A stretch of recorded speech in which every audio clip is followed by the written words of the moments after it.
and welcome to the SystemMagic stream. My name is Andrew, and this is Max McVety, friend of the stream. Hi guys. Guest hosting today. Greg's disembodied ghost was unfortunately contained by the Ghostbusters, and as a result, he had to be replaced for today. So, anyway, today we will be playing Mono White in Pioneer. So, this is the list. Actually, let me slightly alter this so that chat can see better. There we go. Good call. Is Brutal Cathar a Ghostbuster? Good question. He certainly is brutal. I don't know if the Ghostbusters are actually known for their brutality. But I like the aspirant token's like a spirit, and Brutal Cathar kind of owns spirit tokens, or the apparition token. That's true. Yeah, I think Brutal Cathar's a Ghostbuster for sure. Okay, Max rules he is a Ghostbuster, so keep that in mind.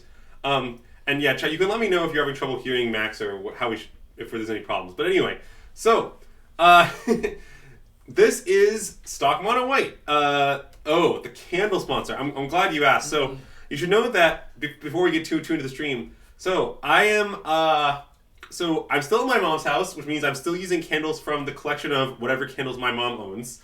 So today we've replaced our previous pumpkin candle with this Yankee Village candle, coconut vanilla.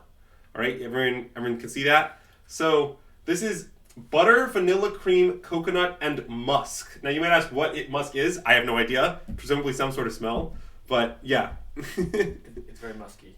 So those are the ingredients of the candle. Max, how would you say the candle smells? The smell of the match greatly outweighed the smell of the candle, actually. Okay. It's pretty subtle, you guys. The autumn pumpkin candle we had the other day was pretty overpowering. This coconut vanilla candle is pretty subtle.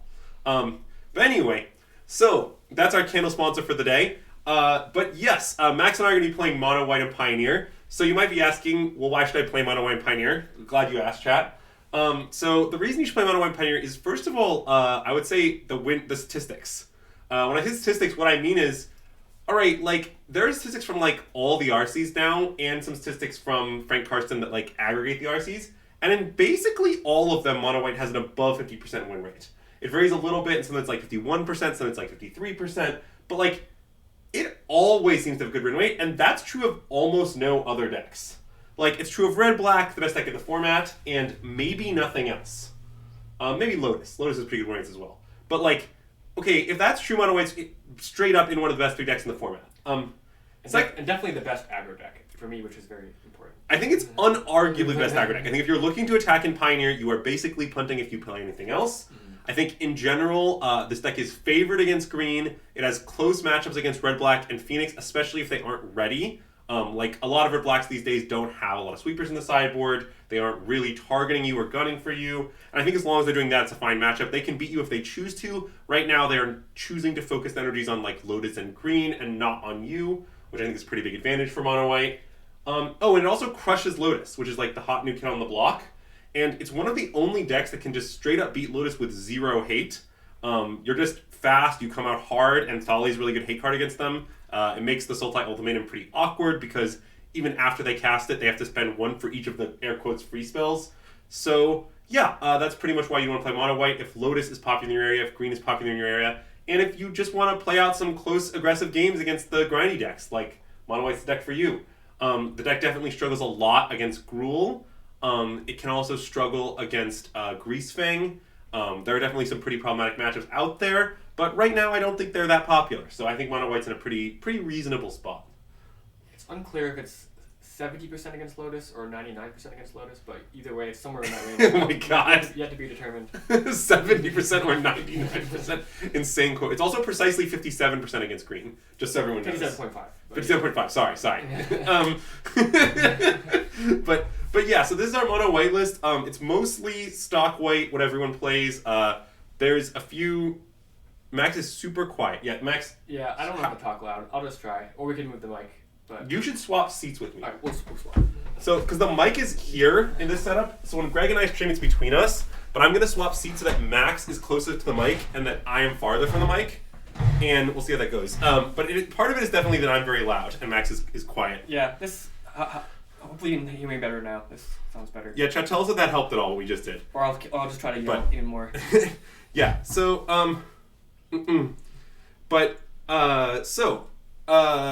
Anyway, that's pretty much the story of mono white. This is pretty much stock list. We're currently trying the Kythian with 3 Luminarch aspirants instead of 4 Luminarch aspirants. I have no idea if it's right or wrong, to be honest. Yeah, it's unknowable. No one could possibly know whether this is correct. But we are experimenting with it.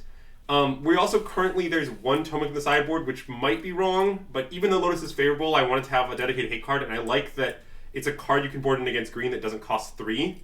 So for now, we're trying this. This could easily go back to being the 3rd Rest in Peace or various other things.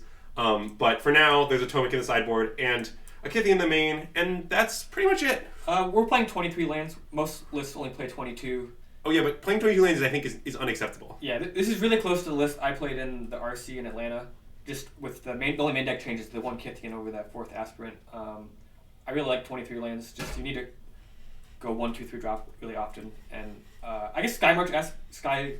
I always get this confused. Skyclave Apparition is kind of new, as well. Like most people play like 2 specialist main, but like Russell Lee did really well at the RC, and he kind of gave me this tech, and I like Skyclave a lot.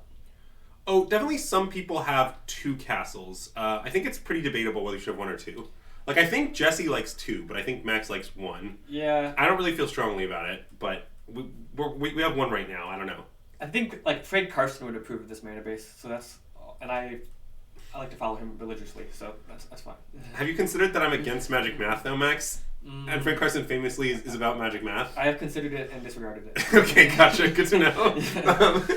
But yeah, so this is our mono white list. Yeah, I think 1 castle versus 2 is debatable. There was a quote from Sam Black actually at the RC, which I really liked. Sam Black worked with us at the RC and played white. And he said at some point in time during testing, he was like, I'm closer to 24 than 22 when debating the 23rd land. Mm-hmm. And I sort of thought he was insane at the time, but I've played a bunch since then with Recruitment Officer, and I think I've come around to this claim. I think I am also closer to 24 than 22. I prefer 23, let me be clear, I'm not playing the rest of the 24th land, but like, if gun to my head I had to pick 22 or 24, I would pick 24.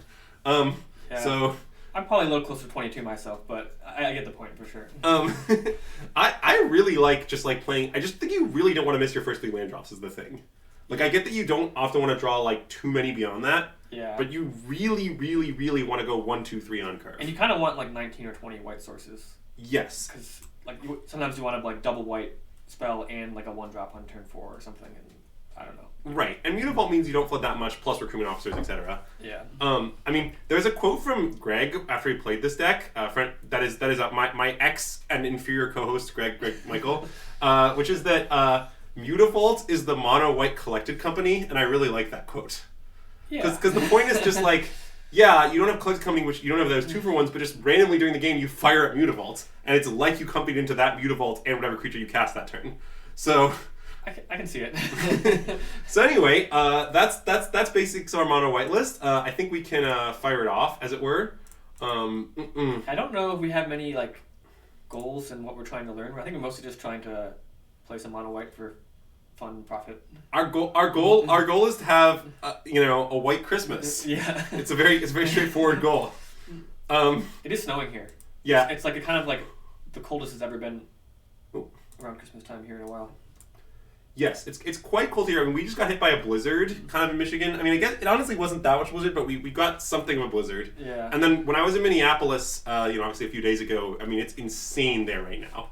Like, there's a lot of snow. Yeah, I think Michigan kind of ended up dodging it somehow. Yeah, I don't really know if we're gonna get more. Like, is blizzard it's supposed to be more blizzard? I'm not really sure, but minus 30 in Wisconsin, yeah, it's pretty insane. Okay, well, that's way worse than here. We're just like 7 or something, or 5. Yeah, we're like in the single digits in Michigan, although Minneapolis is in the negatives, I can tell you. Yeah. So, but anyway, our opponent is 1-0. Wow, pretty unlucky. Oh, wow. A debatably keepable hand. Well, obviously keepable hand, but... I mean, we're not going to mull this, right? Yeah. I mean, I get that our hand isn't that good. For example, it would be much better if we had a 1-drop, perhaps Kythian. But, yeah, but we basically have a 1-drop because we're on the play, so it's fine. Yeah. Pretty lucky 1-0 probably means they're mono green. Yeah, that's a good point. I mean, I feel like white was originally developed as this sort of, like, anti-green deck, but I think with the addition of Recruitment Officer and the new set, it kind of is just a generically sound aggro deck. I just play planes, right? There's no way we animate me to vault on 2. No. I think some people are against turn 2 Lieutenant, but I'm actually usually happy to just play it. No, I mean, I don't mind playing 2/2 Lieutenant. 2-mana Champion the Parish is decent. I was wondering if there's any matchup where we wouldn't do that, but I can't name it, so it's probably fictional. Yeah. It doesn't exist. Don't know what Concealed Courtyard means. Could mean Greasefang. Could mean a white-black mid-range deck of some persuasion. I guess probably Greasefang. Okay, so do you think... So now the question is, do you think we still play Thales Lieutenant? Now it's complicated, right? Yeah. I would think I'd still play Lieutenant, because... Because that way next time we can play both? Yeah, we can play both. We're probably not going to want a Brutal Cathar or anything. And if we go Initiate into Lieutenant, do we necessarily even get to train the turn after? I'm not sure how... I'd have to count some tokens. If we go Initiate into Lieutenant, we don't necessarily get to train, yeah. So I think we should just play Thales Lieutenant. Yeah. Mm-mm. No, it seems better overall. Mm-hmm. I just want to think it out. Yeah, because whenever you don't activate Mutavault with a Lieutenant, you're sort of giving up a counter. That is true. But I don't think it's going to happen. Well, yeah, we're about to do it immediately again. So yeah. This does look like Greasefang. So I think Greasefang is a tough matchup for this deck for sure. Ooh, I'm so glad we played Lieutenant. Do we just slay Madeline? Oh, definitely. I think so, right? Yeah. So the way I generally feel about the Greasefang matchup, and you can disagree if you like, is that you basically don't win any games where their deck functions, but their deck doesn't function a really high amount of the time. I think this hand could almost beat a hand that could function. Because we could Brutal Cathar... No, maybe we still can't beat a hand. If they turn 3S, we'll probably lose, but I think we could beat a turn 4 Greasefang Parhelion. You might be right. Yeah. But the gist of it in this matchup, what I found is happens the most is look, your deck comes out fast and hard, you try to kill them before their deck actually does anything, and that works pretty often because their deck is pretty fucking bad. They mill the Parhelion. And they put Greasefang in their hand. Oh, well, maybe they don't have a land. Well, they picked Greasefang over Concealed Courtyard. Well, I guess they could be missing both. I do think we're not just dead. Yeah, we're not just dead. We might be dead, but we're not just dead, so there's that. How much power? I guess we should just do the math on our turn. Yeah, I mean, we'll do the math on our turn. I mean, I guess it's kind of a lot. We almost have lethal with Lieutenant Brave. Yes. But do we actually have lethal? So, okay. So, Lieutenant gives us 4 mans. Yeah, our Lieutenant will be a 6/6.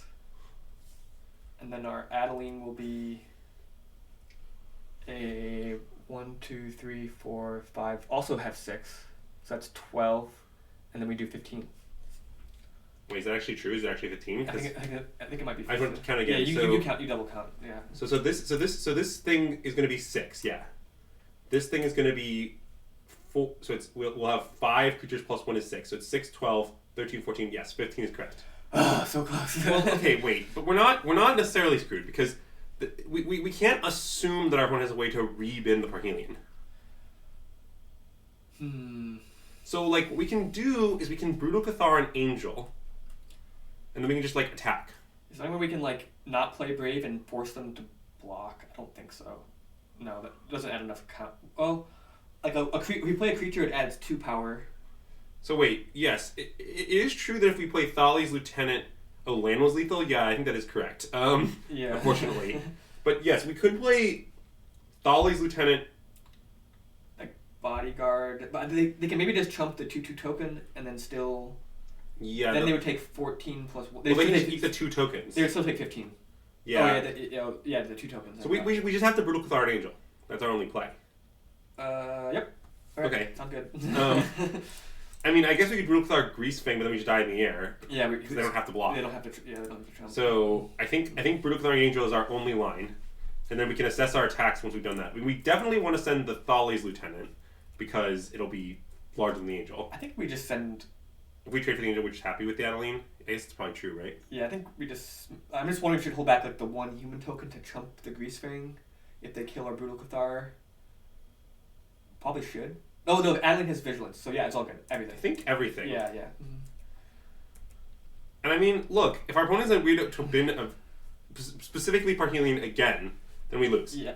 If they don't, we might win. I think we probably win. I think we probably do win. But their deck is so good at doing that. So. Well, I don't from this spot. I think we're 30% to win. But yeah, maybe something like that. I don't think that's the worst because when we started the match, we were 30% to win the game. So what do you want? I feel like we would be dead if we were dead. Maybe it could be that they have some non-deterministic lines. Oh, well, that kills us. Wait, that deterministically killed us. Yeah. They were just slow rolling us despite having us deterministically dead. That's pretty rude of them. Maybe they had to scratch their nose or something. Classic had to scratch their nose. Very unlucky. Yeah, so I guess we will end up losing this game. Unfortunate. Greasing is not a good matchup for Mono White. Yeah, they did turn 3. Yeah. It was so close. It's funny that land was lethal. Mm-mm.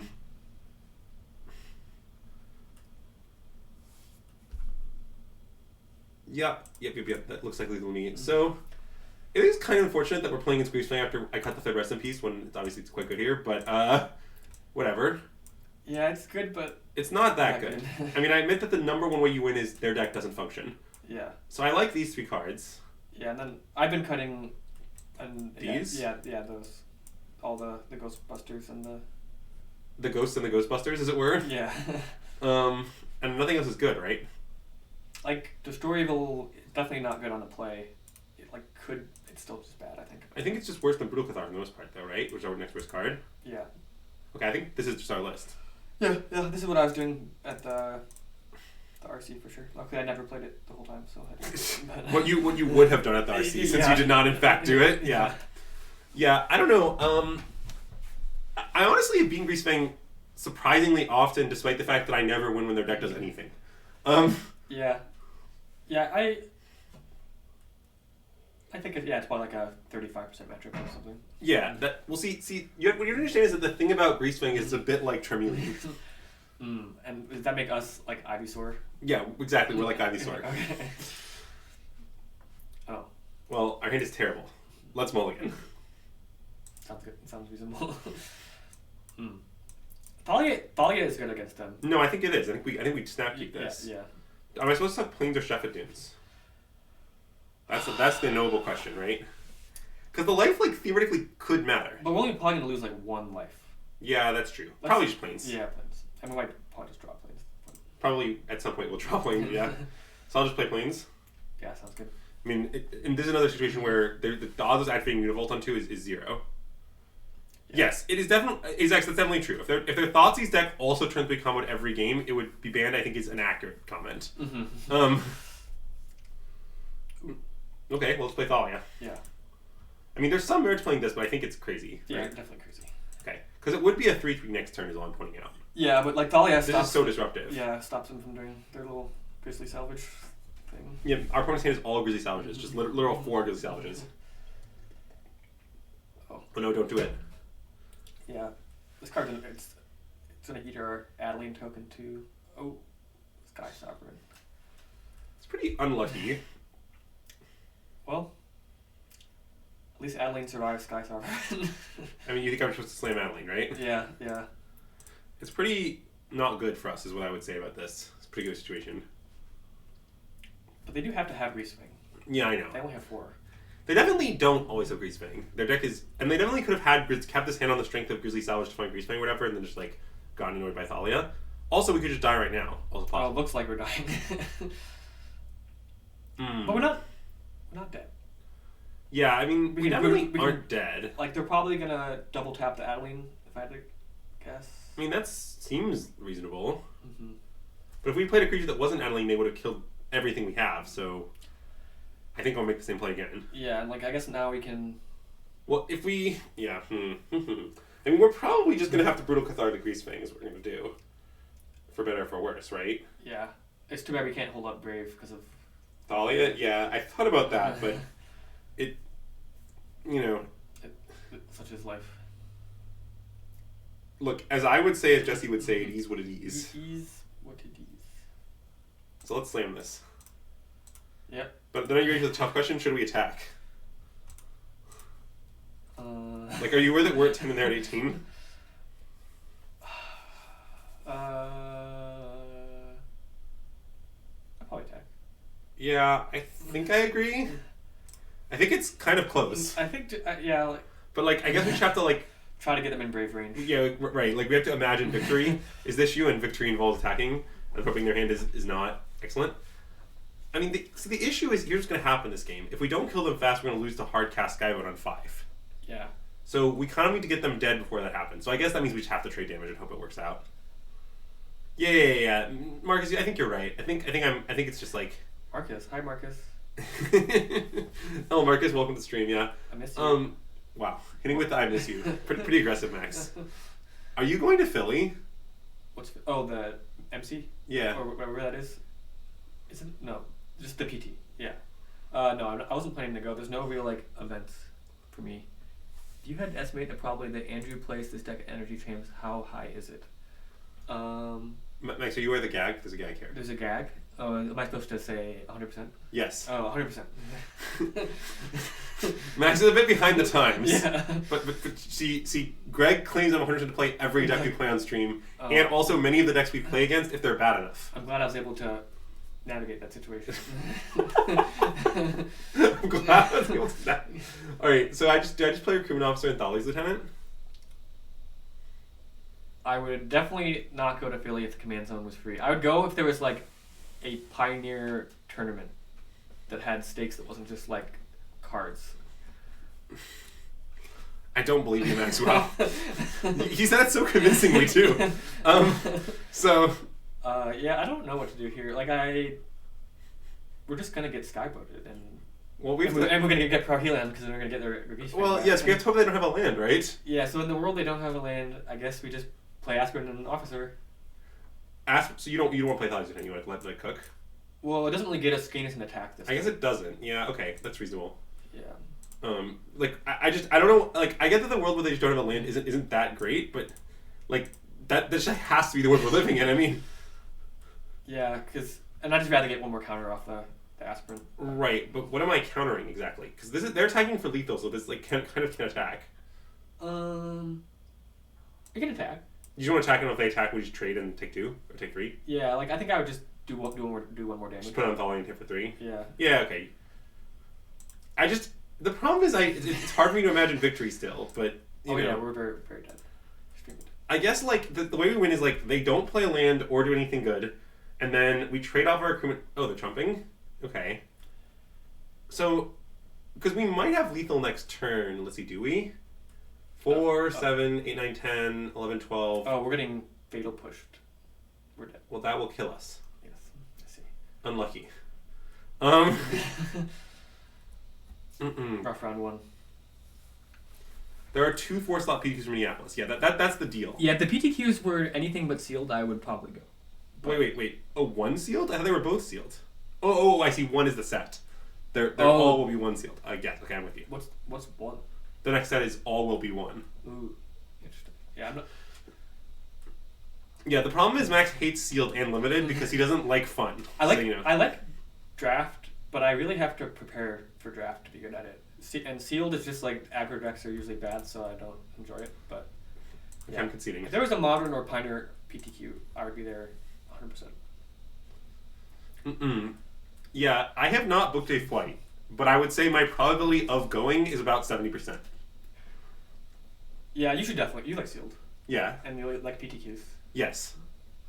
Well, basically, the main thing is it depends on if Nee wants to go, I think, to a significant extent. Yeah, it's mostly for the hangouts. Well, because I'm mostly going to hang out and, like, I'm doing a lot of travel in general. Mm-hmm. And so if Nee is just like, I really don't want to travel, then I won't go. Also, there's a slight problem, which is that at some point in time, so okay, this is going to be some nonsense, but as people may or may not be aware, the musical Phantom of the Opera is going off Broadway. Actually, I'm acutely aware of that. You're acutely aware of it? Yeah. Okay, so Nee wants to go see Phantom before it goes off Broadway. Mm-hmm. So that means we need to go to New York in basically either February or April. Nice.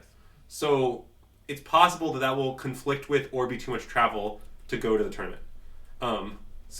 Yeah, I think of tournaments to skip, Philly is a pretty reasonable one to skip because. Well, I sort of felt that way too. It seems like everybody cool is going. That's unfortunate. I'm easily motivated by everybody cool going. I'm not going. Yeah, that's true. Unlucky for Max's coolness. Okay, this is a Sneep. Oh wait, you have 1 drop this time too. Yeah, it's Kithian. Go with Kithian. Good thing we played an extra 1-drop. Isn't having to go to New York a great excuse to go to Philly? Oh, that actually is fair. Sort of. I mean, you're saying like they could be one trip, but I'm not sure how realistic that actually is. I think it might be extremely realistic. I think it might be like a subway that goes from Philly to New York. Well, Or like yeah, a it's more train or like something. for what number of continuous days am I willing to be away from home? Oh, I see. But yeah, I guess maybe doing them both at once would make sense. I'll investigate. It also probably depends on what Phantom tickets are available. So I'm going to cast Kithian. Because my understanding is they're booking heavily as they go off, sort of thing. So, also, why are you aware of this? I was just in New York 2 weekends ago. Oh, did you see Phantom? No, I saw 3 shows, and then everyone was like, "Why aren't you seeing Phantom when you were there?" And then they explained that it was about to go off, and I was like, "Oh, I didn't know that."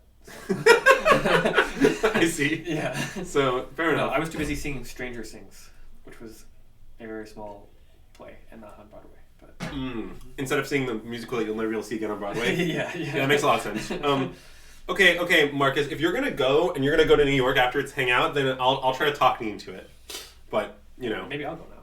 Yeah, then Nee will talk Max into it. It's all the whole chain. Well, yeah, and Ruby probably wants to go to see Phantom. So exactly. it'll all just be a chain of events.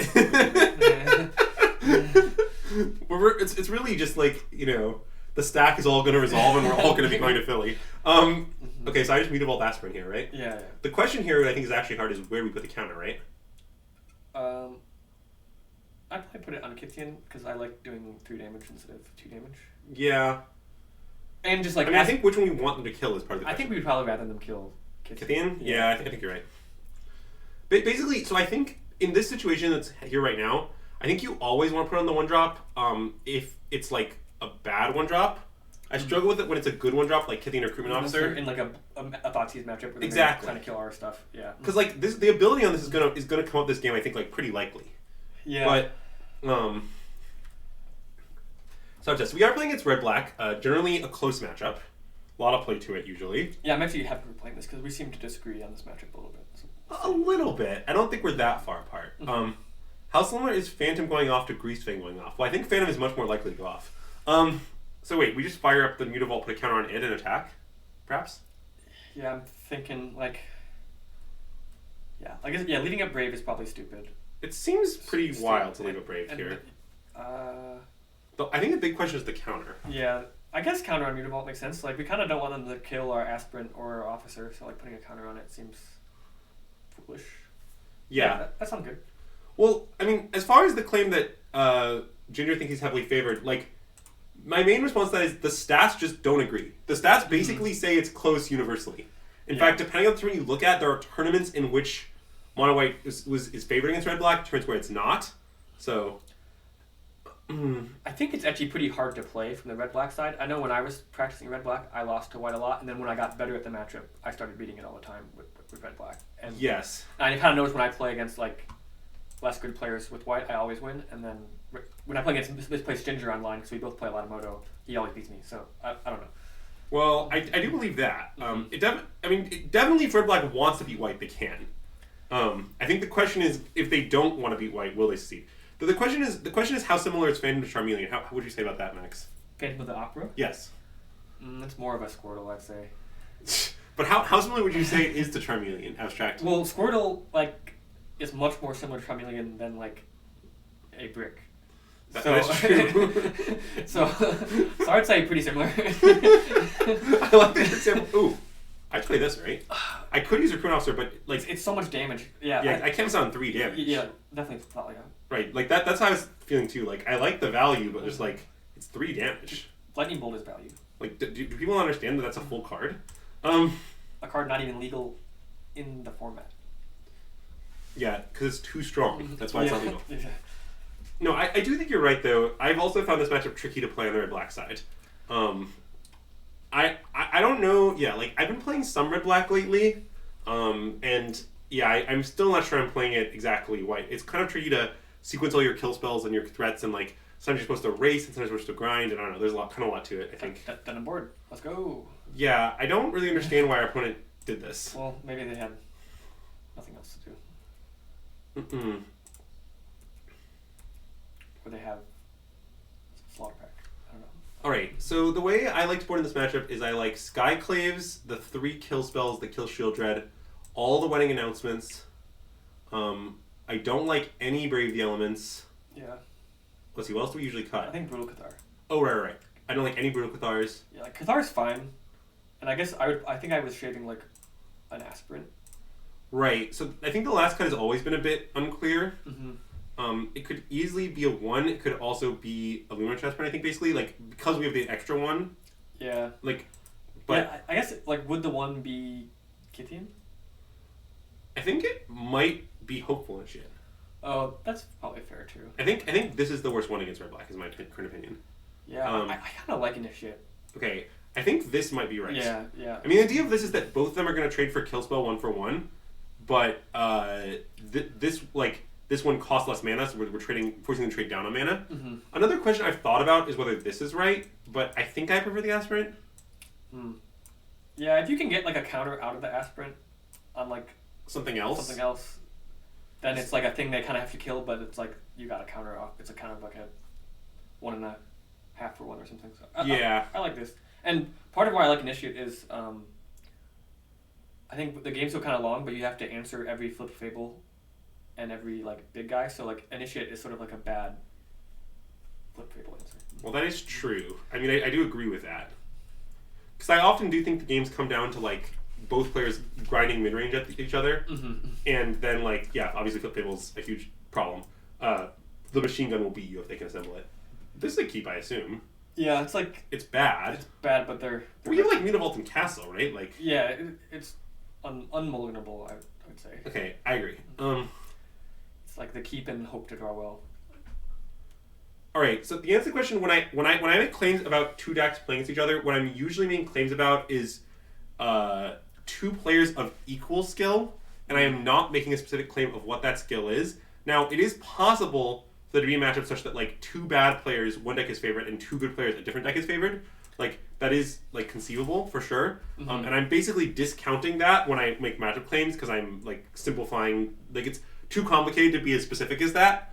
But what I am doing is definitely just imagining 2 players of equal skill, vaguely normal skill, and not worry about the details. That's good to know because I'm usually talking about like 2 really good players playing a matchup when I think about that. So that could like definitely affect our discussions in the future. Well, it's just complicated though because like okay, so let's say you're playing a tournament, right? Okay, you're not playing all good players. Yeah. So like, is that a sane like simulation of reality? Is kind of my question. What do you think we do now? Like, probably wedding announcement. Yeah, like probably. Because the Adeline. Like the other option is definitely slam Adeline, but like they could just like untap and dreadboard and like. Then we're sad, right? Yeah, then we're pretty sad. Yeah, I'm normally thinking about 2 Charmeleons playing a matchup. Yeah, that makes a lot of sense. Or maybe I should have not played the castle to like not show it to them. I don't know. That seems noble too, but whatever. Yeah. Yeah, I know. I sometimes think about that kind of stuff with Castle, and then I just play it anyways. I mean, it certainly doesn't matter very much. I don't feel like getting Dreadboard here. Well, you know, it's not really a matter of feelings. Yeah. I don't feel like getting a lot of things too. I don't feel like getting attacked by a Goblin token. Yeah, I don't really feel like having our opponent cast any relevant spells the rest of the game, but you know, I think inevitably they will. They discarded no cards off Fable. It's really bad sign for us. Well, enchantment? Oh no. Yeah, I don't feel like getting Invoke Despair either. So, I don't know that this thing that everybody likes to do to white now is actually right, but certainly a lot of people have been doing it. I guess it is really good against Wedding Announcement. It's good against Wedding Announcement, sort of. Like if you have it immediately. Like, they literally had to turn 4 into a turn 3 announcement. Like, imagine they didn't have this Goblin token or we had a Thalian play. I don't know. I think it's a bit awkward, but sometimes it definitely works. I want to play Thalian hit for 2. Is that crazy? I guess it like because the thing is we lose double spell equity next turn, but we maintain Mutavault equity. Well, I'm just like doing 2 damage. I just don't know if the 2 damage is super relevant. I kind of rather play Adeline. And then just double spell next turn. Yeah. Yeah, you might be right. Maybe the 2 damage matter because there's 2 damage this turn and next turn, so it's kind of 4 damage. But 2 damages. Oh, because then we're gonna like play a 3 and activate Mutavault again. Yes. I guess. But the thing is they're at 20. Maybe the 4 damage is just completely irrelevant. Well, I guess the Thalia also blocks the Goblin token, which is kind of nice. Well, yes. And Adeline doesn't. Well, no, it does because you can animate Mutavault to make it a 2-power guy. Oh, right. I mean, we obviously going to kill the Mutavault, but like, Yeah, such is life. Yeah, then it makes them do that at least. I think so. I guess I'm coming around to this play. I think I like Adeline. Okay. Should I play Plains or Shepherd Dunes though? I think Plains might actually be better. Okay, then I have no real strong. So it's because if you play the Shepherd Dunes, then I have to tap. Oh no, wait, it's fine. But you can't like oh yeah, you could leave up Dunes. But yeah, right. So I'm still bluffing Brave. Okay, so some Shepherd Dunes is fine. Okay, then Shepherd Dunes it is, I guess. Okay. Maybe they'll make us like discard a card and we'll want to discard the Plains. Yeah. I guess. Yeah. That was a lot of time for us to think something that matters extremely little. Yeah. But it's okay, chat. Don't worry, this is a minutia stream. Good thing we played Castle last the turn before. So we had this option to debate this nonsense. Really? Just burning stream minutes, Yeah. I mean, yeah, we're gonna do it. So, for better or for worse, here's a block. Maybe they didn't see it. I didn't see it. Yeah, Max did not see it. That is a factual statement. Sick. Wow. Okay. I mean, if they could even stall our Adeline here. I'm not even mad. I mean, that's fine. Yeah. We're getting Invoke Spirit again. Oh, big Ooh, shit. That's bad. Big shit. Well. Like, I sort of want to Skyclave Thalia and hope they don't have a way to crew boat, but maybe that's insane. We could also just play the Adeline and the Animate Mutavault attack with the idea that they can't kill Adeline with the boat, and then like if they kill the 1/1, like the one will die in combat, so it doesn't even matter. But just like Adeline Mutavault. I mean, boat. They have so many 5-drops. Yes, I think the way our opponent's sideboarding is a bit wild, but I won't worry about it too much. I mean, they might only have like 1 boat. Yeah. I kind of think we need to Skyclave this Reflection eventually, anyways. Yeah, so we might as well do it now. And like then. It's all bad. Well, because like, okay, look, here's the thing. I don't necessarily. We have no reason to put Bone Crusher Giant in their hand.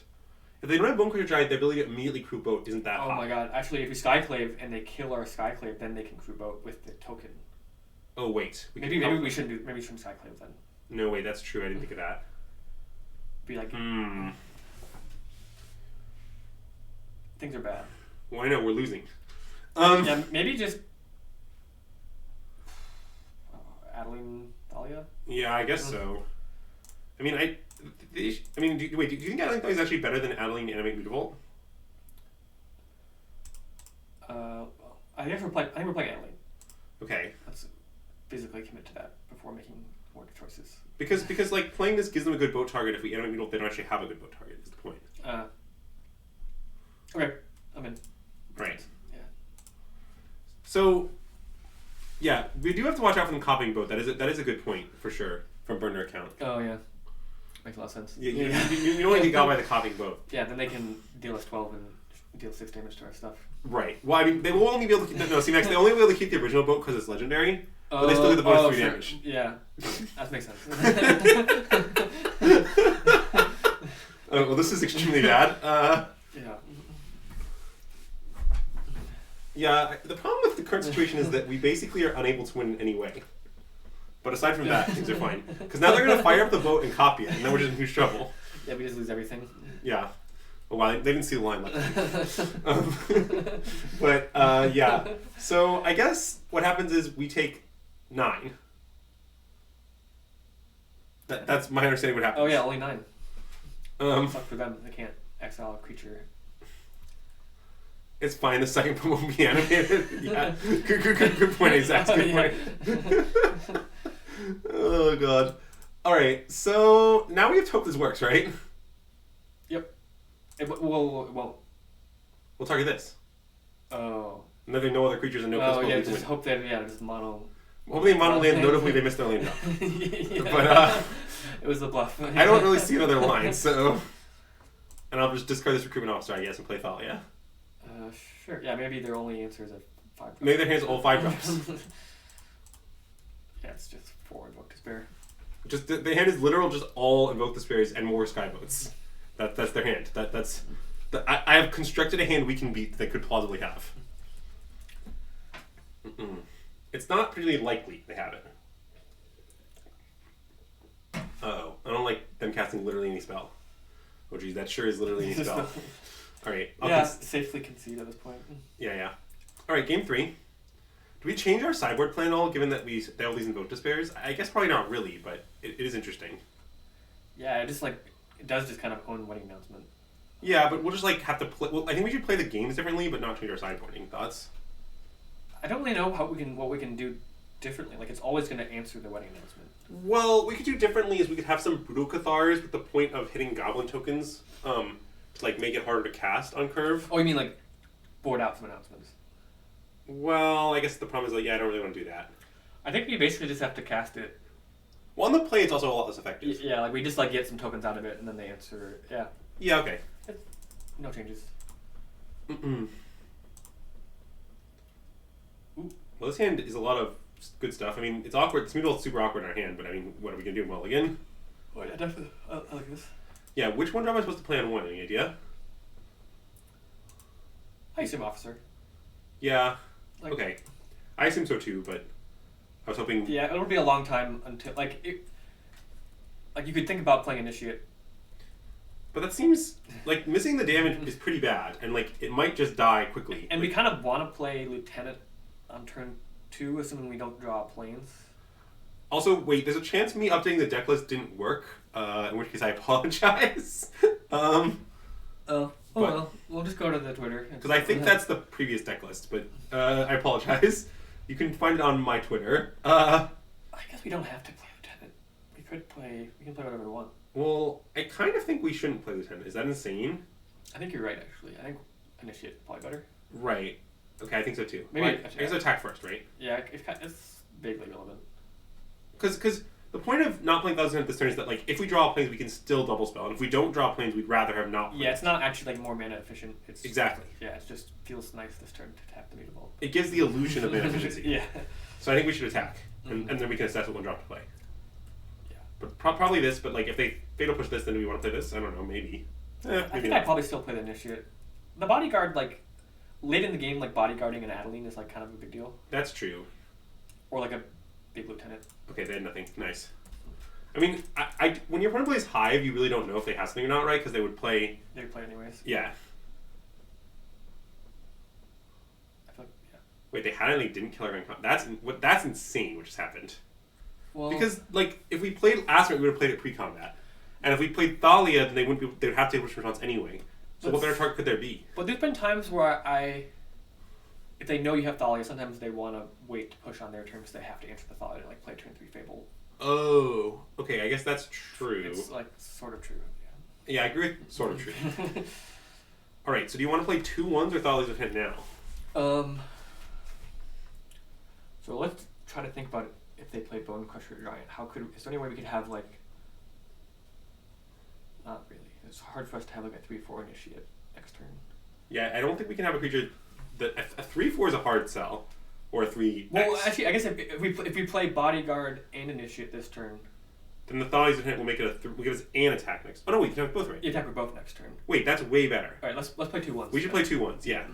We'll just keep being mana inefficient and our Mutavault is just a stone brick. Yeah. It's fine. Everything's fine. Yeah, unfortunately, the real beat of what's happening right now is I can no longer F6. But next turn, maybe you get to even attack the Mutavault if we draw a lane. Oh yeah, that is true. That's pretty appealing. I mean, that's 9 fucking damage. Yeah. That's something to sneeze at. Also, by the way, swearing is allowed on our stream. Sweet. I will cuss like a sailor. Well, I guess I sack. Yeah. No, he's not too. Yeah. And then... Well, weird. Well, our opponent did kill all of our guys. Alright, I guess I animate Mutavault to play Thalia's Lieutenant. That's kind of the only line, right? All we can do. We are kind of on track to lose this game, is the unfortunate part. Yeah, they destroy evil. Well... If they just, like, slam Shieldred, we're in okay shape, but... That's true. I mean, Destroy Evil is, like, often awkward, but I feel like between Shieldred and Fable, like, they have enough targets. Also, like, Shadow sometimes is a target, but... I hate Skyclaving Bone Crusher Giant. It makes me feel... What would we play this instead? It sounds way better. Okay, what am I putting the counter on, though? Yeah, like, do we want to trade Thalia's Lieutenant? Probably not. I don't think so. Yeah, we could eventually grow it out of range, so maybe... I could also put the counter on the Mutavault, theoretically. I guess I like the counter on the Mutavault, because then if we could put a counter on it again next turn and I could attack past a Bone Crusher. Wait, I'm wondering if like putting the counter on this to put it out of like stomp range is reasonable. We have 2 stomps left. That's true. Because like, we don't actually have another way to put a counter on this. Like probably. Yeah, we have to draw a human. Your favorite part of the street, yeah. Invisible Greg is just he's just not allowed to talk anymore. You know, he was bad, and now he's been confined to solitary confinement. Yeah, Invisible Greg. I definitely prefer Visible Greg. You prefer Visible? Yeah. Okay. Would you like to make a Greg tier list? So I guess I kind of think we should put the counter on all these times. It could be mutable. I don't know. Is the idea of putting a mutable that we're gonna make mutable to 5/5? Is that the plan? That was sort of my plan. But I don't want them to kill the mutable. We need it because it's a land. That's my concern. Okay. Then, yeah, I guess Lieutenant. I want to put the counter here. Yeah, put it there. It's fine. I don't really know if this is like another unknowable situation. Yeah, it's like. And I'm not playing to attack. I'm just going to put the counter here and pass. It's like I don't know. I guess Extinction Event is like a reason to attack, but. Oh. I guess this lieutenant's gonna be a 3/3 for a while. Let's attack. Let's attack. Yeah. Wait, the Extinction Event argument mostly just sold me. Like we're not really in a position to play around Extinction Event too much, but it's like it's sort of like I'm happy. I think those things are gonna. At some point, they'll probably trade, and like I don't know. Yeah. Basically, for them not to trade, we'd have to just like peel off the top another Thali's Lieutenant, and I sort of feel like if that happens, we'll just be like happy, and it'll be okay. Yeah. Ooh. Okay. Well, I don't dislike with that. Yeah, I guess we should draw. Yeah. Okay. I think drawing is definitely right. It could affect our play for sure. Like we could want to do this or something. I don't know. Yeah, I guess now probably pretty clearly. Well, yeah, maybe it was a mistake, but. Yeah, I'm fine taking 2. Okay. It's 2 damage. I just don't really care about the 2 damages thing. Yeah. And I guess counter on. We could put counter anywhere actually. I mean, putting counter here and then training off the mutable is possible. But the thing is, we might not be firing mutable next turn. I think on the Aspirin is best. But... Let's do Aspirin. I think you're right. We might just like maybe they like have another Shieldred, and then we just Skyclave and train, and they're quite happy. Well, I mean, even like they can play a non-Shieldred thing. We want to Skyclave here, right? It's like not that unlikely. What if they have a spell that says exile target creature with indestructible? Oh. That was a reason to not Scythe Dawn's Bodyguard from Azax. Oh. Yeah, that's fair. Okay, Max, you're not allowed to say that things that Azax says are fair on the stream. But I like Azax. Sorry, those are the rules. Okay. He's a frenemy of the stream. I see. So,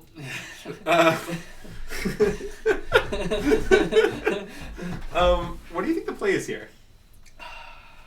So they probably have like I don't think you want to Skyclave the Blood Tooth Harvester because it just doesn't do anything. I mean, it does something.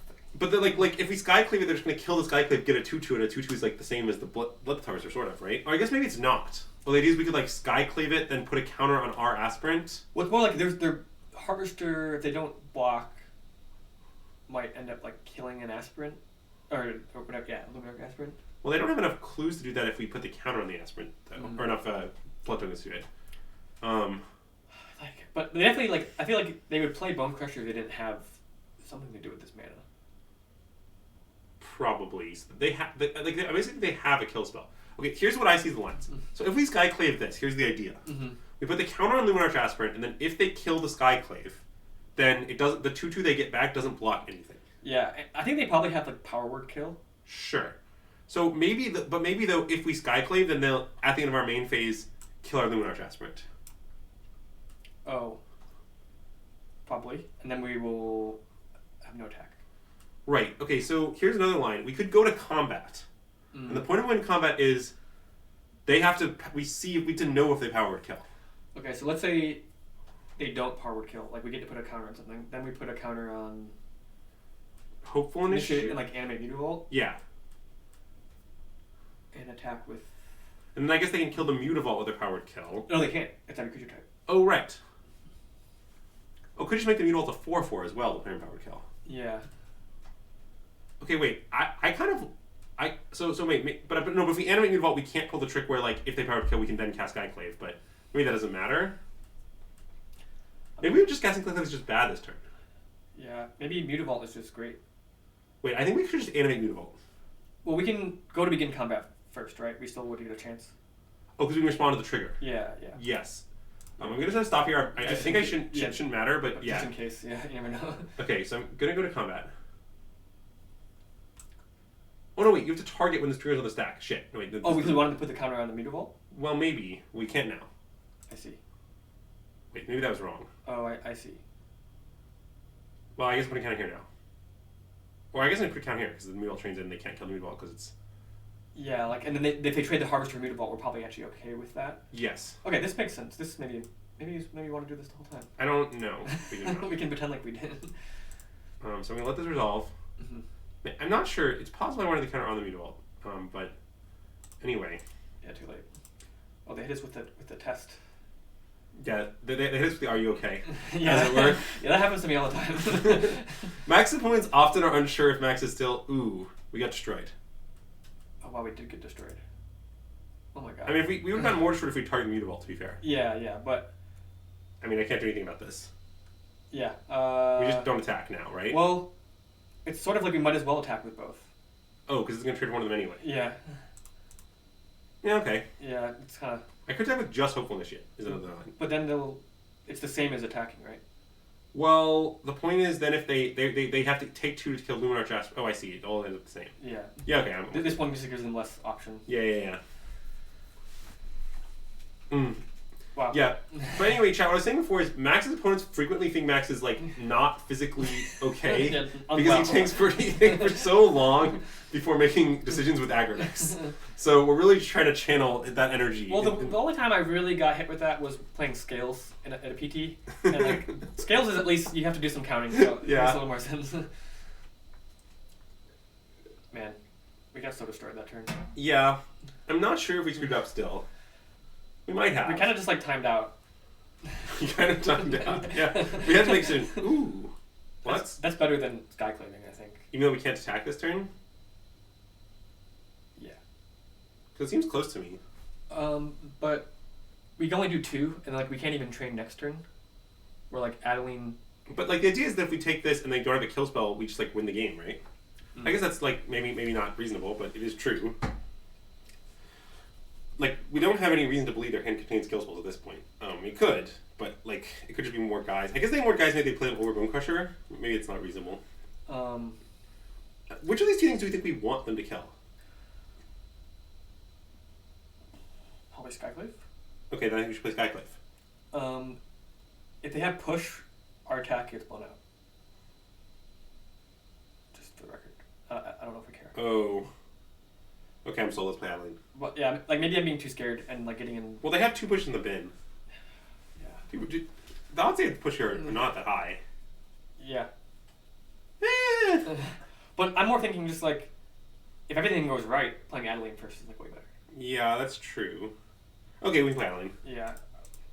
But I guess you're worried they... I'm worried they have a kill spell, and they're going to kill one of these things. And they kill Adeline, and then we get to Skyclave, and then maybe... But I guess if Skyclave lives, it's still pretty good for us. We'll, like, figure it out. Yeah. Adeline's a legend, too. Maybe he'll die and we'll draw another one. I mean, I'm not sure it's reasonable to live in a world where we assume that our Adeline will die and then we'll draw another one, but I agree that is true. It's a small point in favor of this line. It's like a fraction of a percent, but yeah.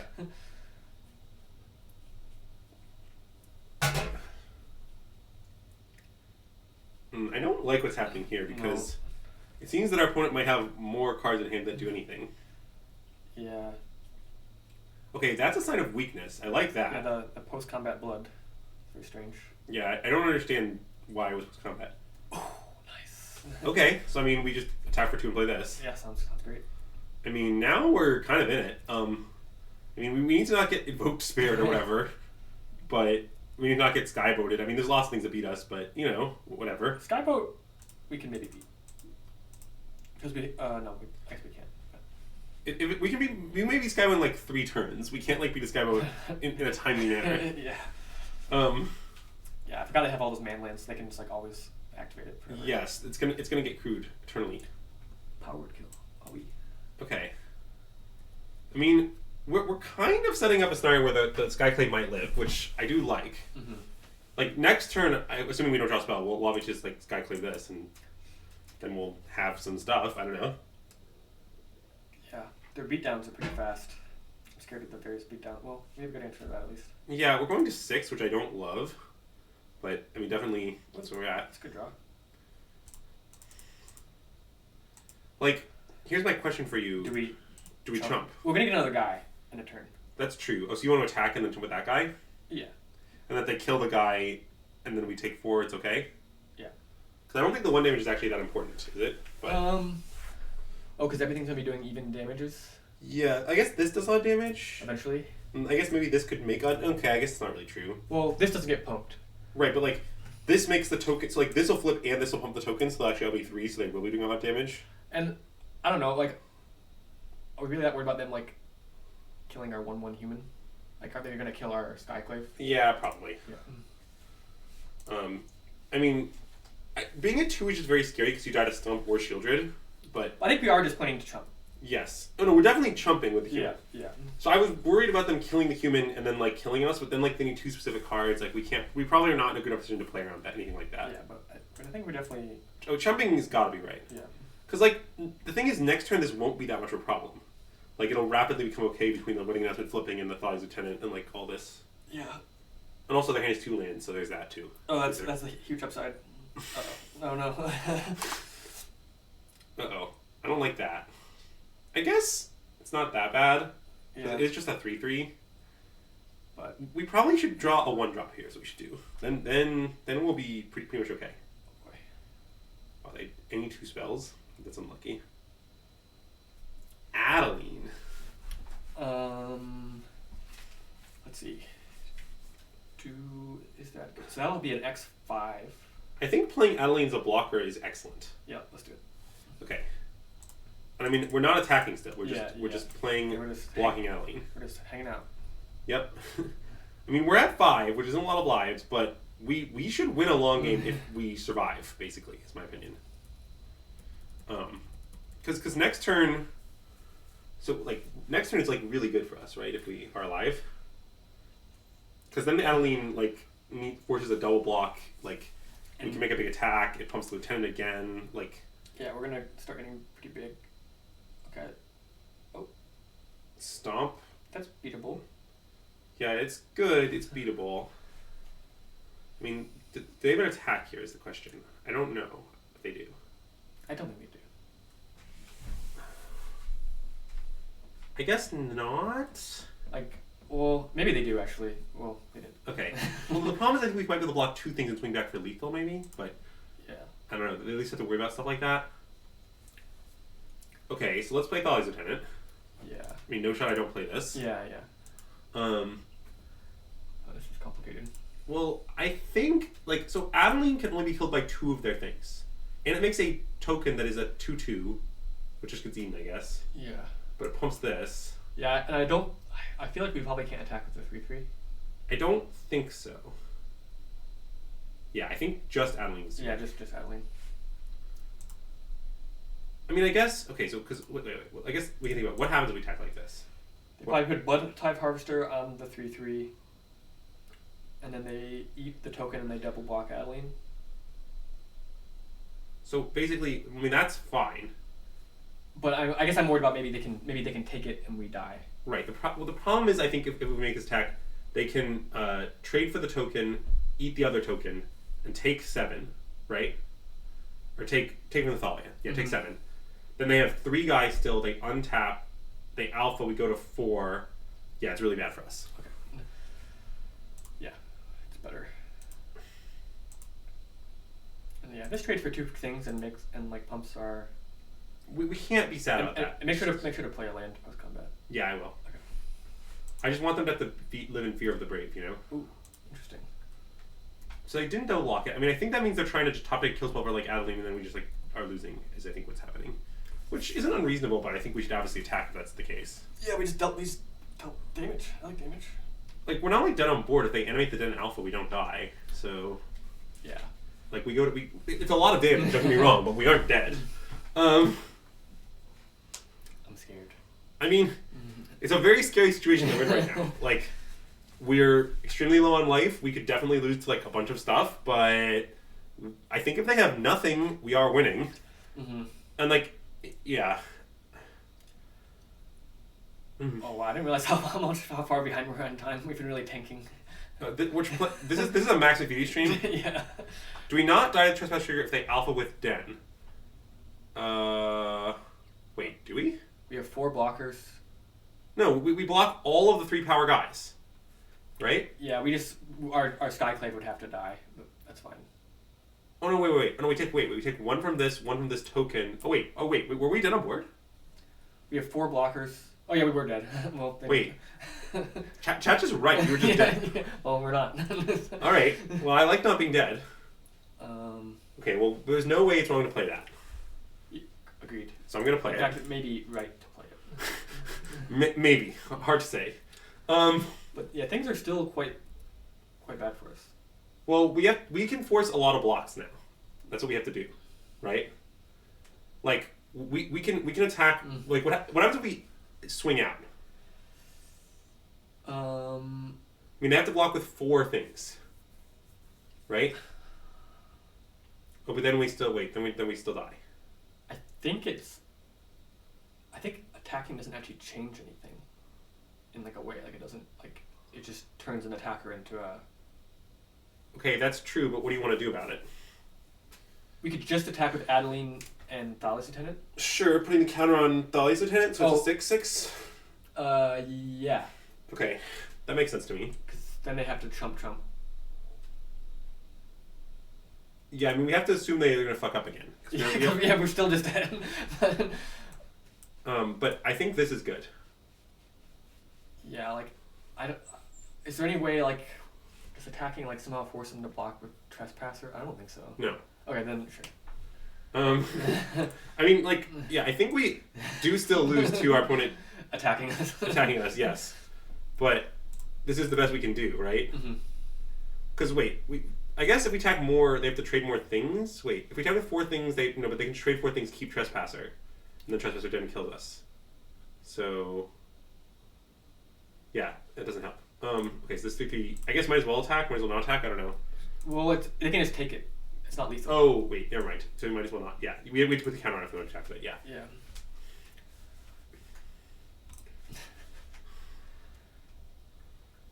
Yeah. So this is, I guess, our only play. Yep. And I'm F6'd to save talk time. If necessary, I can stop talking to you and I will easily finish the game in time. But the game is like almost no turns left, so. Yeah, probably 0 turns left. Yeah, you know our opponent concedes next turn after missing lethal again. Yeah, I mean, they're in double abyss.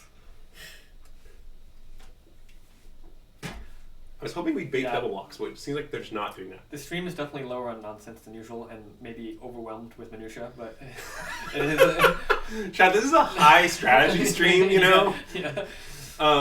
It's just a white Christmas strategy so stream. Let's see, we take. Are we just not dead? On board? Wait, well, our opponent was. Wait, what happened is. Well, we kind of expected that, right? Wait, are we not dead? So we take 3 from all the 1 damage things, and we block 4 guys. I guess that's true. I guess because we drew this. I forgot, like. Okay. All right. So now, next turn things are good. DC Sports says we're still. Because of. To cave? Oh, we're dead to Menace Man? To Hive, you mean? So they animate Hive. Yeah, we die. Wait, do we? Because then we can block. Oh wait, yeah, I guess we are still dead to that. That's too bad.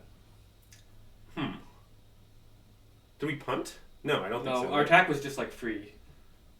Yeah, our creatures all force creatures that were lethal to chump is the thing.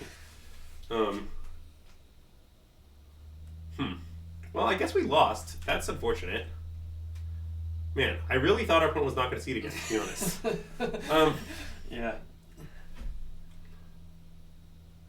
Yeah, the combination of Menace and the Drain 2 is indeed sufficient here. Because, yeah, our best block is just this. And that's not good enough. Maybe just like try to block? No, okay. No. We just die with all that. So we're also in the league. Do we drop and restart, or do we keep playing?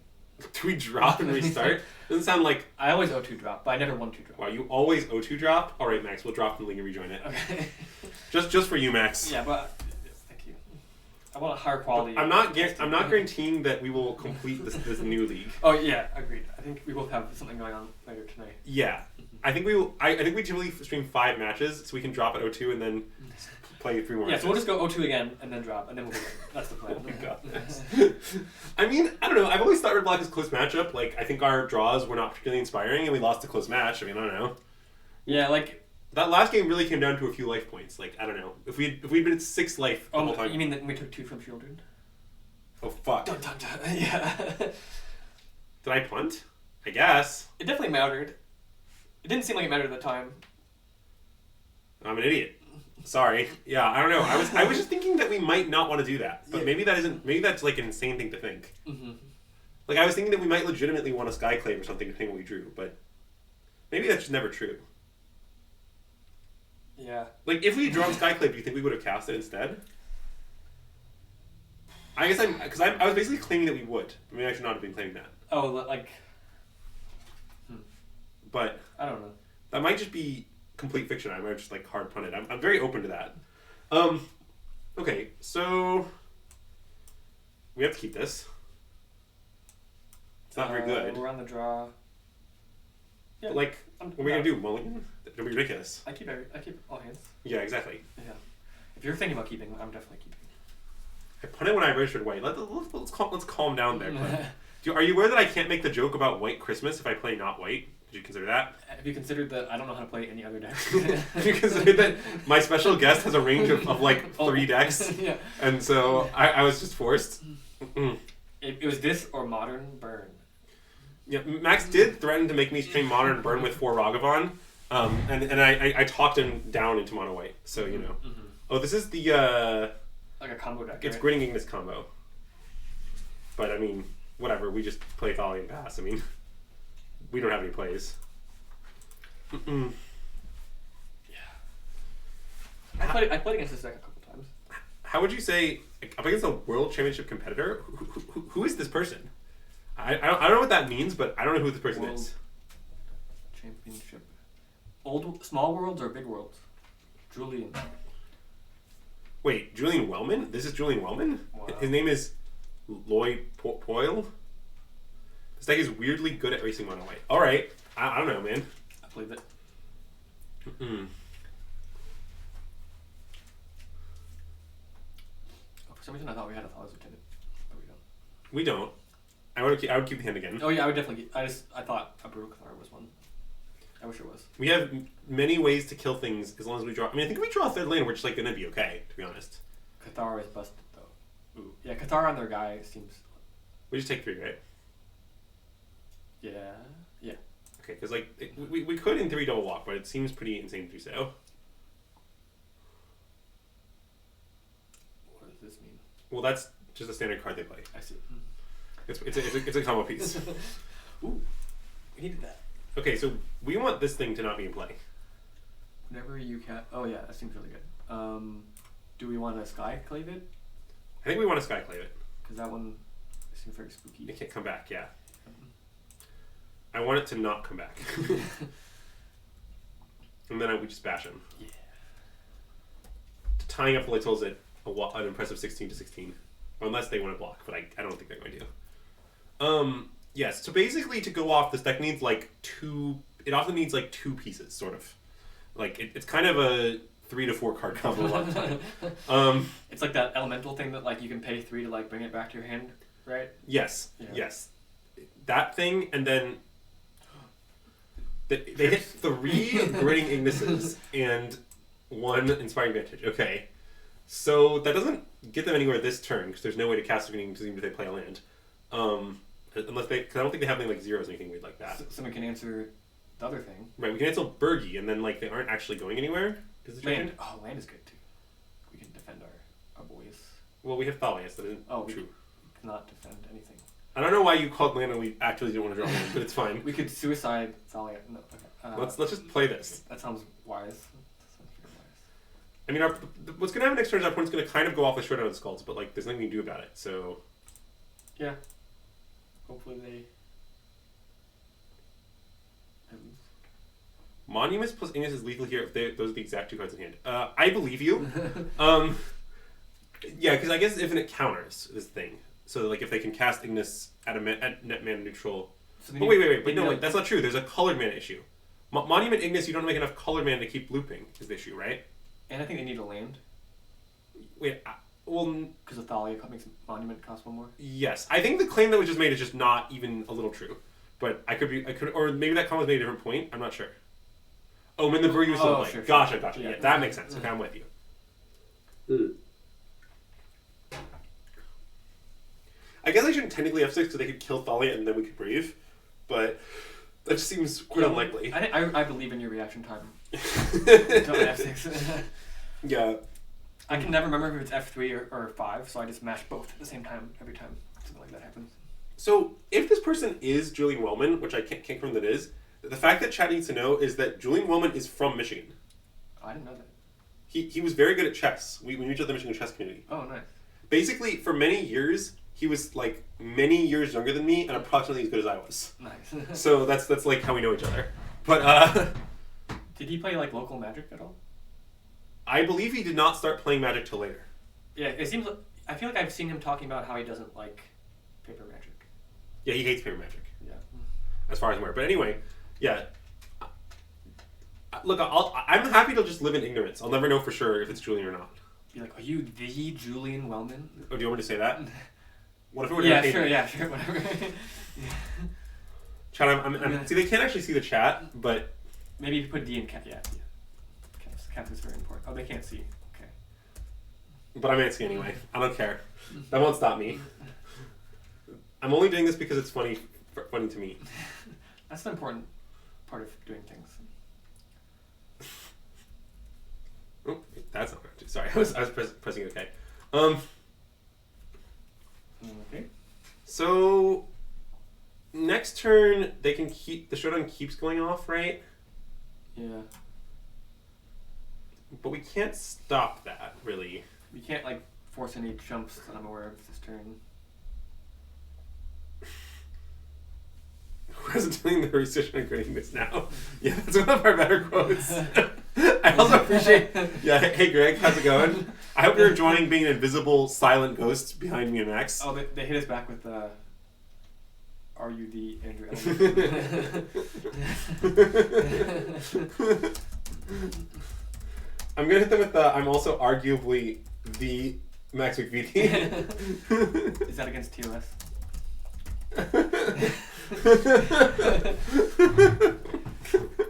But anyway, yeah, I just like the chat just can't see the insane conversation. But yeah, so what do you want to do here? Do you think we should Brutal Cathar, Prosperous Innkeeper, and attack? Like, they don't have good blocks. Yeah, like they'll probably try to. Well, do you think they'll block our Brutal Cathar? And do you think we'll be happy to Brave? I think we're happy to Brave. Okay, then yeah, Brutal Cathar, we get Brave, and just hope, maybe they even double block, but they probably won't double block. Right. But I just think, like, this just seems like our most reasonable play by a lot, right? I don't know. Well, we could, like, not attack with Brutal Cathar or something, but I think I'm happy to do it. I don't know what they play, like, removal in their main deck. I don't think they do. Yeah.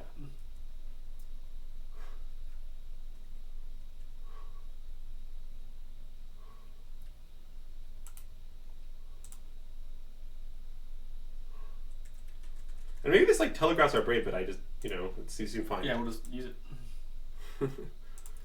Pro red.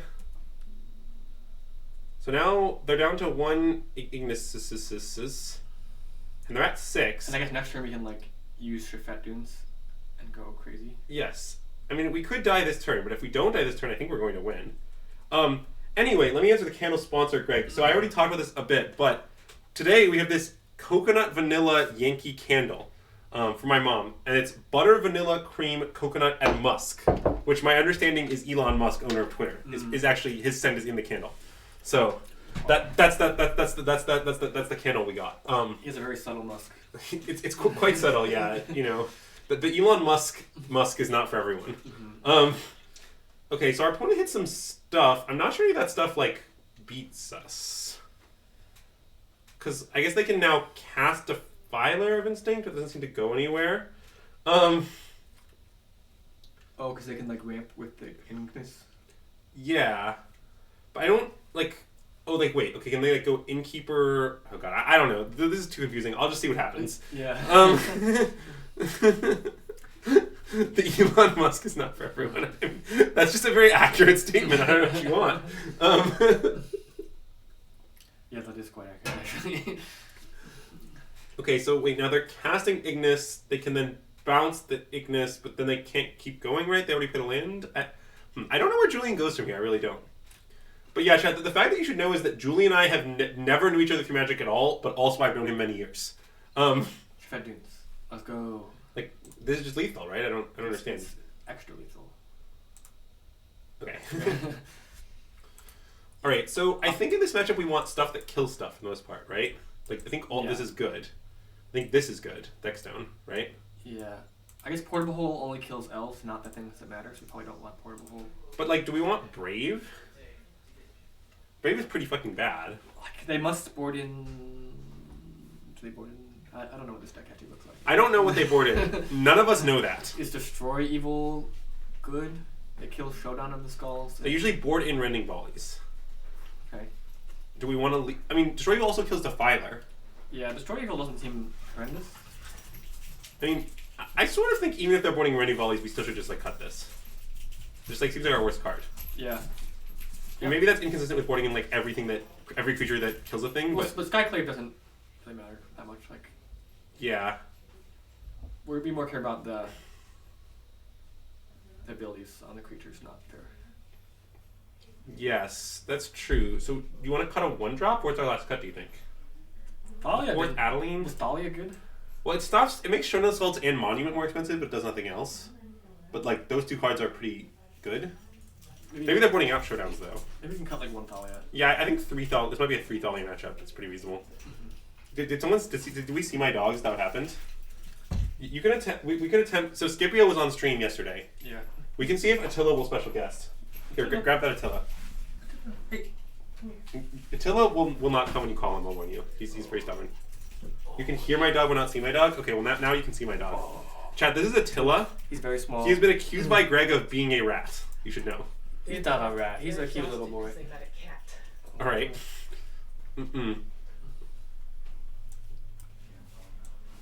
Attila's gonna help. Alright, well this hand is a sweep, I assume. Cute little rat, yeah. Well, see, he is somewhat rat-colored in that he is black with like a whitish face, which I think describes at least some rats. Andrew's dog and my dog get along really well, so I'm a big fan of these guys. Well, yeah, the situation is that, so Max's dog, Georgie, is slightly larger than my 2 dogs, but not like a lot larger. So when Georgie was like a baby, Scipio like somewhat pushed him around, but now Georgie is larger and more powerful. But Scipio definitely taught Georgie how to get up on things. Oh yeah, Scipio is very wily, and he can get on anything he wants to get on, and Georgie learned some valuable lessons, possibly to Max's detriment, unclear. But yeah. I think I'm happy my dog is more mobile. Okay. I don't have to carry him up to bed every night. I see. Okay. Yeah, Scipio would never require that. I just slammed this, right? Yeah. Nice champion of the Parashon too, yeah. No, it gave our guy a I guess that's underselling it a little bit. But and then next turn we'll hopefully draw a land and play Adeline, a white land. Not a 3rd Mutant Vault. Although they'll probably give us something to gather. Probably, yeah. Yeah, Invisible Greg is actually on his invisible laptop to our left, not allowed to talk. So keep that in mind.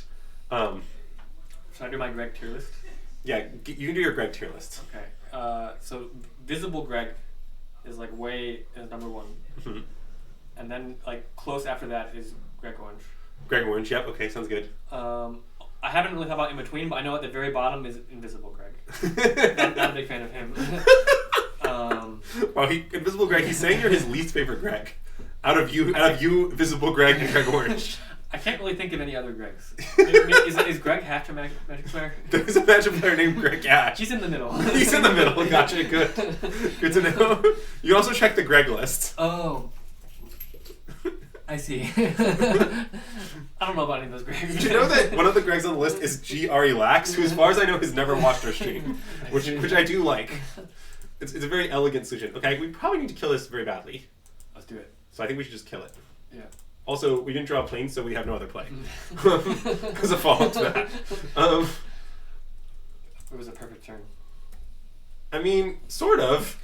The problem is, like, there is a chance next turn our opponent could, like, kill our Brutal Cathar and then do terrible things to us. But I'm more saying, like, it was a flawlessly executed turn on our part. Oh, yes. We played perfectly. I mean, the problem is we might be losing. Oh, yeah. Uptown Greg is a nice Greg. I don't know if you're familiar with that. It's like Uptown Girl, but Uptown Greg? Yeah, that is the gist of it. So the situation is that Greg famously loves the part of Minneapolis known as Uptown, and spends almost all his time there to kind of an unreasonable degree. Like, for example, like at some point in time, Greg learned that there was a grocery store close to our house, like closer than the one in Uptown, but he never knew because it's not Uptown, so he just couldn't possibly be aware of its existence. I've always heard the word Uptown, but I don't really know what it means. It's like downtown, but different. Well, in Minneapolis, that's just a part of town. I see. I don't know what to say. So, do you want a Brutal Cathar and play Recruitment Officer in Alpha? Killing this is pretty fucking good, I think. It's a gritting this. And the alternative is like Adeline, which doesn't do all. Yeah. Okay. I mean, because the problem is we can't double spell if we Adeline, right? Yeah, I'm not like obsessed with double spelling or anything, but well, I kind of am. But yeah, I was gonna say you can't just say that. Chat. Max is famously obsessed with double spelling. Like, we frequently had discussions between me and Max, and I'll like summarize the discussion for you. The discussion is, Max, have you considered making this play? It might be better even though it's less mana efficient. And Max is like, no, it's less mana efficient. That's probably like approximately a third of our Magic discussion's lifetime. So, like, the claim that Max isn't obsessed with double spelling, I think is just not true. But, like, I guess he's okay with playing one spell as long as it's as expensive as the two spells. If it spends less mana, though, he's not okay with it. Okay, they got back to Filer. So now it says that when they cast a red spell, they do a damage? Yes. Well, red permanent spell. Oh, that's hard to do on our turn. Well, I assume we play Adeline. Like, Yeah. what happens if we Adeline Intimate Mutable Alpha? Let's see. They... Does anything happen if they eat our Brutal Cathar with first strike and then bounce the thing and do something before damage? Is that... Well, they won't have... Oh. That is possible. Probably doesn't really matter. Well, maybe attacking with Brutal Cathar... Wait, is it still lethal if we don't attack with Brutal Cathar? Let's see. So if we Adeline, they won't be able to eat Lieutenant or Initiate. So they would have to, if they wanted to eat something, they'd have to block Officer and like chump Lieutenant, and then they would take 1, 2, 3, 4, 7. Okay, so attacking with Brutal Cathar does make a difference, what you just concluded. Yeah. But it's definitely dangerous because... Yeah, it's like we don't really want to give them their guy back. I don't think we should. I don't think we should risk it. Wait, Yeah. is it better to attack with two? What if we animate both Mutavaults? Is that better? Both Mutavaults, then they eat Lieutenant, and they chump. They have to chump Initiate, and then they take 6. Okay, it's not better. Yeah. Okay. So maybe just do them 7 and just... Yeah, it doesn't... I don't know how they win from there, Yeah. to be honest. I mean, I guess they could have another Grinning Ignis, or they could find a way to kill our Brutal Cathar off the top, but it seems like we're just like making it easy for them by attacking with our Brutal Cathars, is my analysis. Because, like, well, I guess... If they have like nothing, are they dead if we attack all out? Well, yes, is the answer, right? Or they have to double chump or something. So if we attack all out and they have nothing, right? Then yeah, they have to double chump. Then they have to double jump, which is much better for us. So maybe we should attack all out, and like if they eat, because the thing is, for the Brutal Cathar to actually punish us, they have to have an Inspeed Removal spell. If they have an Inspeed Removal spell, They can also just cast it. They can also just cast it on the Brutal Cathar. So it doesn't seem like it's it more matters. if they have a removal spell. Oh, but they can just get their guy back. Yeah. And then block with it. So Alright, let's just alpha. it's always right to attack Brutal Cathar, is what we just concluded, right? Vaguely. I think that is what we Yeah, concluded. we might have got lost in the sauce somewhere in there. I don't think so. Okay. No, I think it's the case that it's just always right to alpha here.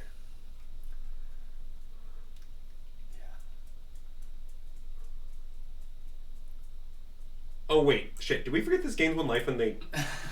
I don't know if that matters. 4, 5, 6, 7, 8, 9. No, it doesn't. It's still 9. Oh, good. Yeah, totally was aware of that. It's all part of the... So if they have nothing, this kills them. Is straightforwardly true. Mm-hmm. Really messed up that we don't have Snowlands on the Christmas stream. Oh, that's true. That's a good point. We could play mono white with Snowlands, even though it's strictly worse because of Rename. We won. Okay. Great attack with Widow Star. That's good. Yeah, we could probably drop and add the Snowlands. Drop it in Snowlands, yeah. Just drop as many times as possible from our stream. So, yeah. Greg, I want you to know, in case you're still here, that Max made me drop an O2. He forced me against my will. Max said that we're not allowed to continue to play at O2. Yeah, I always play at 1-2, but never at O2. Max has principles and rules. But I find the matches at O2 to not be particularly fun. Informative, yeah.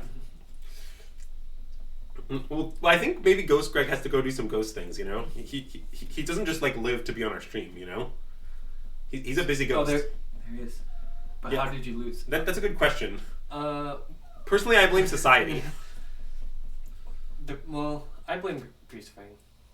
Well, we did lose to Greasefang, which is famously not a great matchup. And they put us in terrible mental shape for the second game. And then we played against Red Black that I may have punted. I'm not sure, but I might have punted. Yeah, it was a tough match. There was a lot of stuff going on. So, look, Max McVety would have been 1-1 easily after losing Greasefang badly. Oh yeah. Well, maybe. I don't know.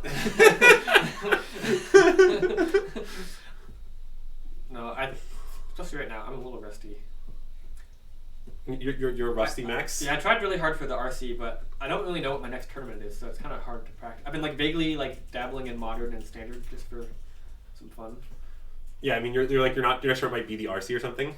Hopefully. Oh wait, this is Shadows. Okay, Shadows is a zoomer. I played him in a few prelims. Okay, what you should know about Shadows is that he's generally known for having extremely bad takes. I see. That's more or less his primary character trait.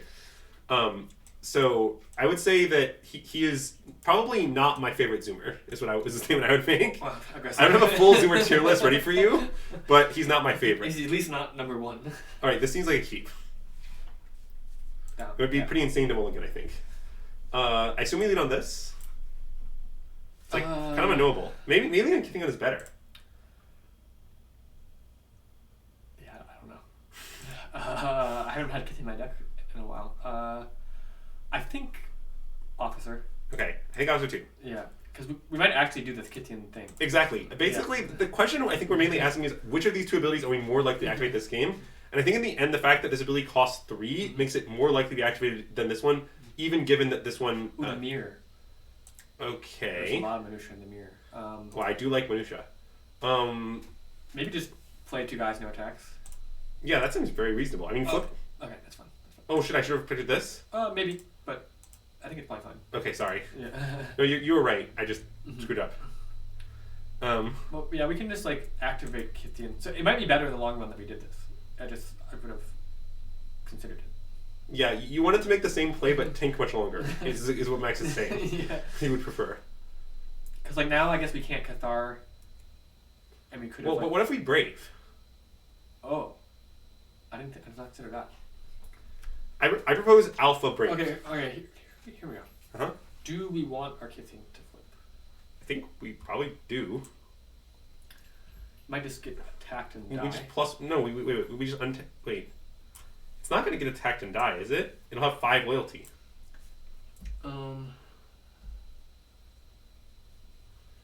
We could Alpha no Brave activate Kithian, but then we might lose our other creatures. Or we could just Lieutenant land attack everything. But then we can't Brave because of Thalia. Oh, they have Thalia. Oh, I see. Oh, so we can't... Like, I basically think we should either... I want to just play land Alpha. I don't really see why... I think the claim that it's bad for Kithian to flip is just not accurate at the moment. So they'll probably just... Yeah, what will they even do?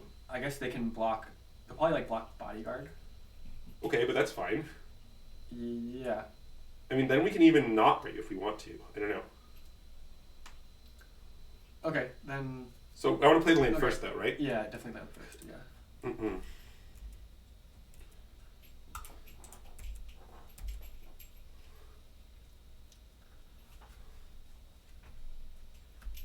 Oh, well, they double block. Okay, So so what fools. now we just Brave. Yeah, that... I did not see that coming.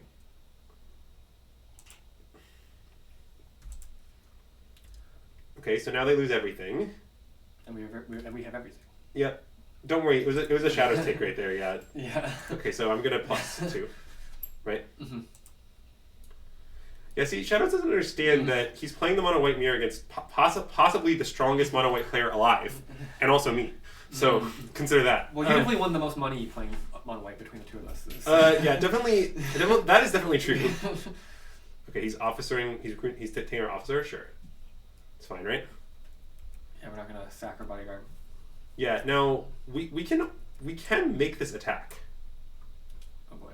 I'm not saying we should, but we definitely can. Yeah. We could also just Cathar the Cathar, but I sort of think making the attack might be right. But like I'm proposing play Luminarch Aspirant, counter on itself, plus make their, or actually maybe counter on this, plus make that attack.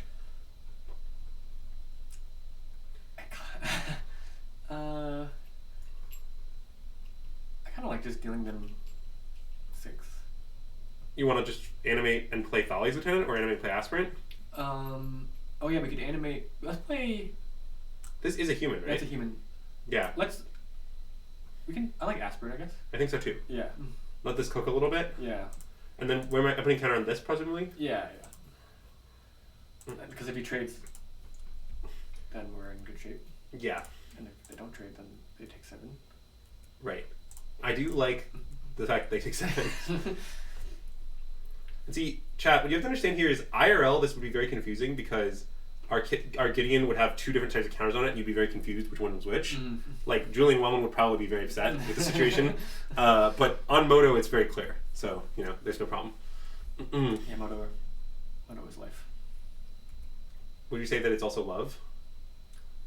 See, now they're attacking our Gideon for lethal, which I don't love. Not consider that this aspect of the situation.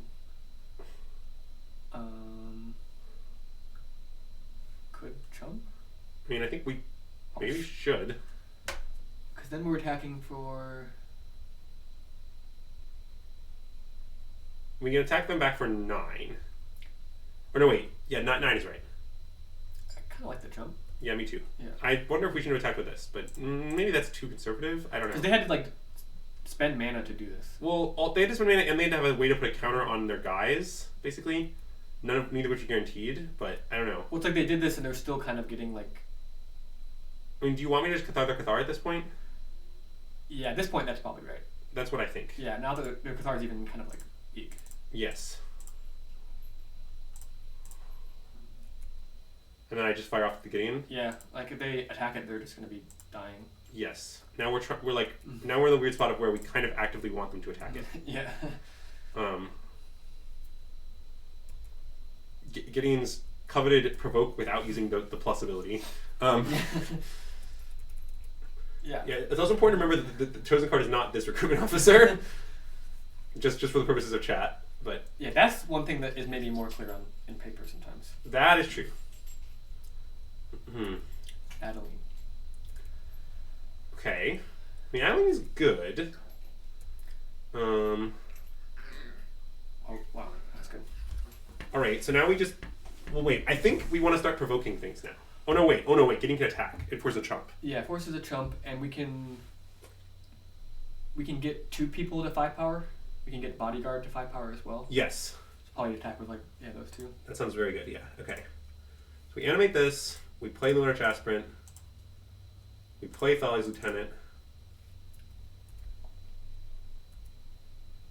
And then wait, they're not just terminally dead, right? Oh, if we alpha, I don't think so. Well, because these 2 creatures are both lethal, so they'll have to be blocked. Oh.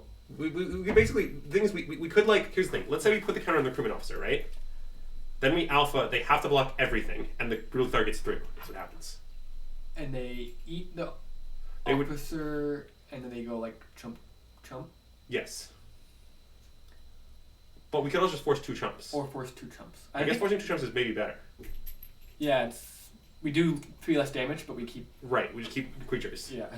So, okay, I just wanted to analyze it. Yeah. It does seem that this is better. We'd basically be sacrificing officer for 3 damage, which is fine. Which is fine, but not worth it, I think. Yeah. I think it is close, but this is better, is my analysis. Yeah, and we're not going to die to Brave, anything, not even close, so yeah. Yep. So, anyway, to answer the question if we discussed the one Kithian, Greg, we discussed it a little bit. Oh, we're very unsure if it's right. Basically, it has been claimed that perhaps the deck is one drop shy in the other build. So this build has 3 Lumarch Aspirant and 1 Kithian. I would say that neither Max nor I feels strongly one way or the other about this, but we're trying. This Kithian was good. We did, yeah, it was very good there. So wait, okay, in this matchup, I feel strongly that we want these cards, right? Yeah.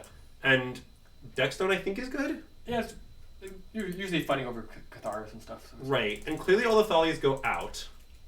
Yeah. And then I'm always uncertain what to do from that point. I think I was cutting some recruitment officers. Okay, you like this? Yeah, I don't know if Kithian is... How do you feel about this instead? I kind of think Bodyguard is really good. Okay. I just think sometimes the thing where you use recruitment officer to flip your Brutal Cathar and then double spell, it comes up. And so I think it's possible you want a mix, but it's kind of... Yeah, I can see 3-3. Right, I don't really... I think fourth recruitment officer clearly goes. I think the third one is very unclear. But also, do you think Tomic is good? I assume it's not, but I don't know for sure. I think Kellen liked it. Okay. But I don't think I like it. All right. I trust you over Kellen. It's fine. I don't know, but... Well, if you want me to specific, I think Kellen is very good at playing Magic, and I often think that his ability to play the game obscures the fact that he's wrong about things that he says. I see. Yeah. So that's my take on Kellen. To be clear, Kellen and I are pretty good friends, and I don't believe he would be offended by that claim. But yeah. Yeah. I like Bodyguard on Adeline is nice, and I think often Officering is a little slow. Okay, that's fair. I mean, there's literally 1 Tomic in our sideboard, mostly for Lotus, slightly for green. So, I don't know. Lots of Alpha Striking can be considered Beta Strike. I think every time I Alpha Strike, it's secretly a Beta Strike. Yeah, that is fair. classic Max Life. But how do you feel about Sigma grind set striking? I guess I'm also doing that. But yeah. Anyway, yeah, Greg is definitely the one who most commonly advocates for what are generally known as coward splits.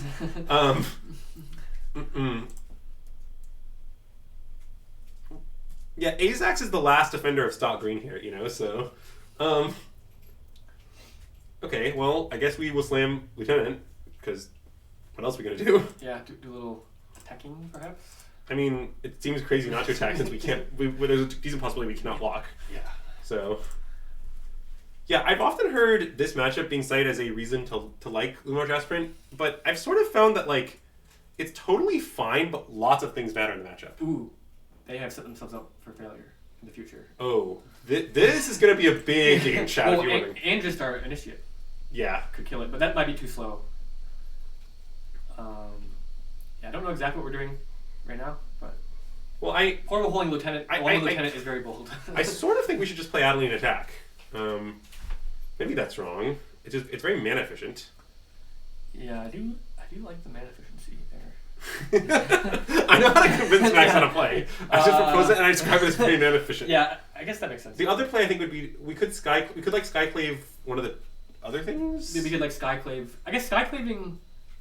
Is it better to Skyclave Luminarch Aspirant or something? I think Skyclaving this is just better than Skyclaving this because it's currently bigger. Yeah. And this is probably not going to grow rate more than 1 a turn. Because we are sort of we're sort of behind? Yeah, we're sort of racing. I like Skyclave, I think, because the Adeline doesn't really accomplish... Yeah, let's just Skyclave that. Well, what I like the most about Adeline, to be clear, is that next turn we can Thalia Lieutenant plus Igandra, which we otherwise can't do. Yeah. But we'll also, probably draw a thing to do, and even if we don't, it's not that bad. Yeah. So I think it's fine to play Skyclave. Yeah, me too. Okay. I'm just kind of... I feel like this Aspirant's going to get out of hand kind of fast. Yeah, that's fine. I guess I shouldn't have pre-commented this. There was no reason to, but... There's no reason... Yeah, we should probably attack. I think it's insane not to attack in this situation. Yeah, but nothing is more insane than Portable Holding Paloma Lieutenant when we have a 2/3 initiative. Yes, that is a very weird play. I don't even really know what it means. It's just very weird. Oh. They just had many portables. Okay, well, it was all an elaborate bait. Okay. But now our Adeline token lives, at least. Yeah, that wasn't a great draw, but whatever. We definitely Adeline and attack. We have no other play. Yeah. I mean, we're kind of winning. This is obviously scary. Yeah, it's a big... But, we're kind of going wide, and, we have Lieutenant, and, this token can stay back to Trump block. I think it will, be okay. I guess if they have 2 portable holes, their play was more sane. definitely that is why they did it. Mm-hmm.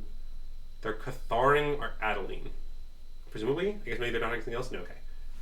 We take 7? I don't like how much damage we're taking. Yeah, 7. It's a lot of damage. Sorry, 1 second. Okay. Yeah, everything's good. Oh, that helps. Wait, what do you want to target? Yeah, that's a good question. It's a little awkward, right? Like, I kind of want to target this. Well, we could also just play Adeline, play Lieutenant. That's an option too, but Yeah. I guess that's probably worse than. Well, no, it's not crazy. I mean, we do straight up lose to Brave, but that's not the end of the world. But in the other line, because in the other line we actually are playing around Brave to a significant extent. If we get the Lieutenant. Yeah. Yeah. So if we Skyclave Lieutenant, what are our attacks? Fine. Well, we attack with this Skyclave, right? Because we don't care about. Yeah, and then I guess are we playing Lieutenant? Yeah. I mean, maybe we just don't attack. Actually, maybe we should leave everyone home. Because trade damage is kind of bad for us. Yeah, I guess it is kind of bad. I think I like Skyclave with a 5/5. I'm kind of afraid. You're afraid it's playing to Yeah, not. I don't know. Like, can we beat Brave? Well, We're at 6. after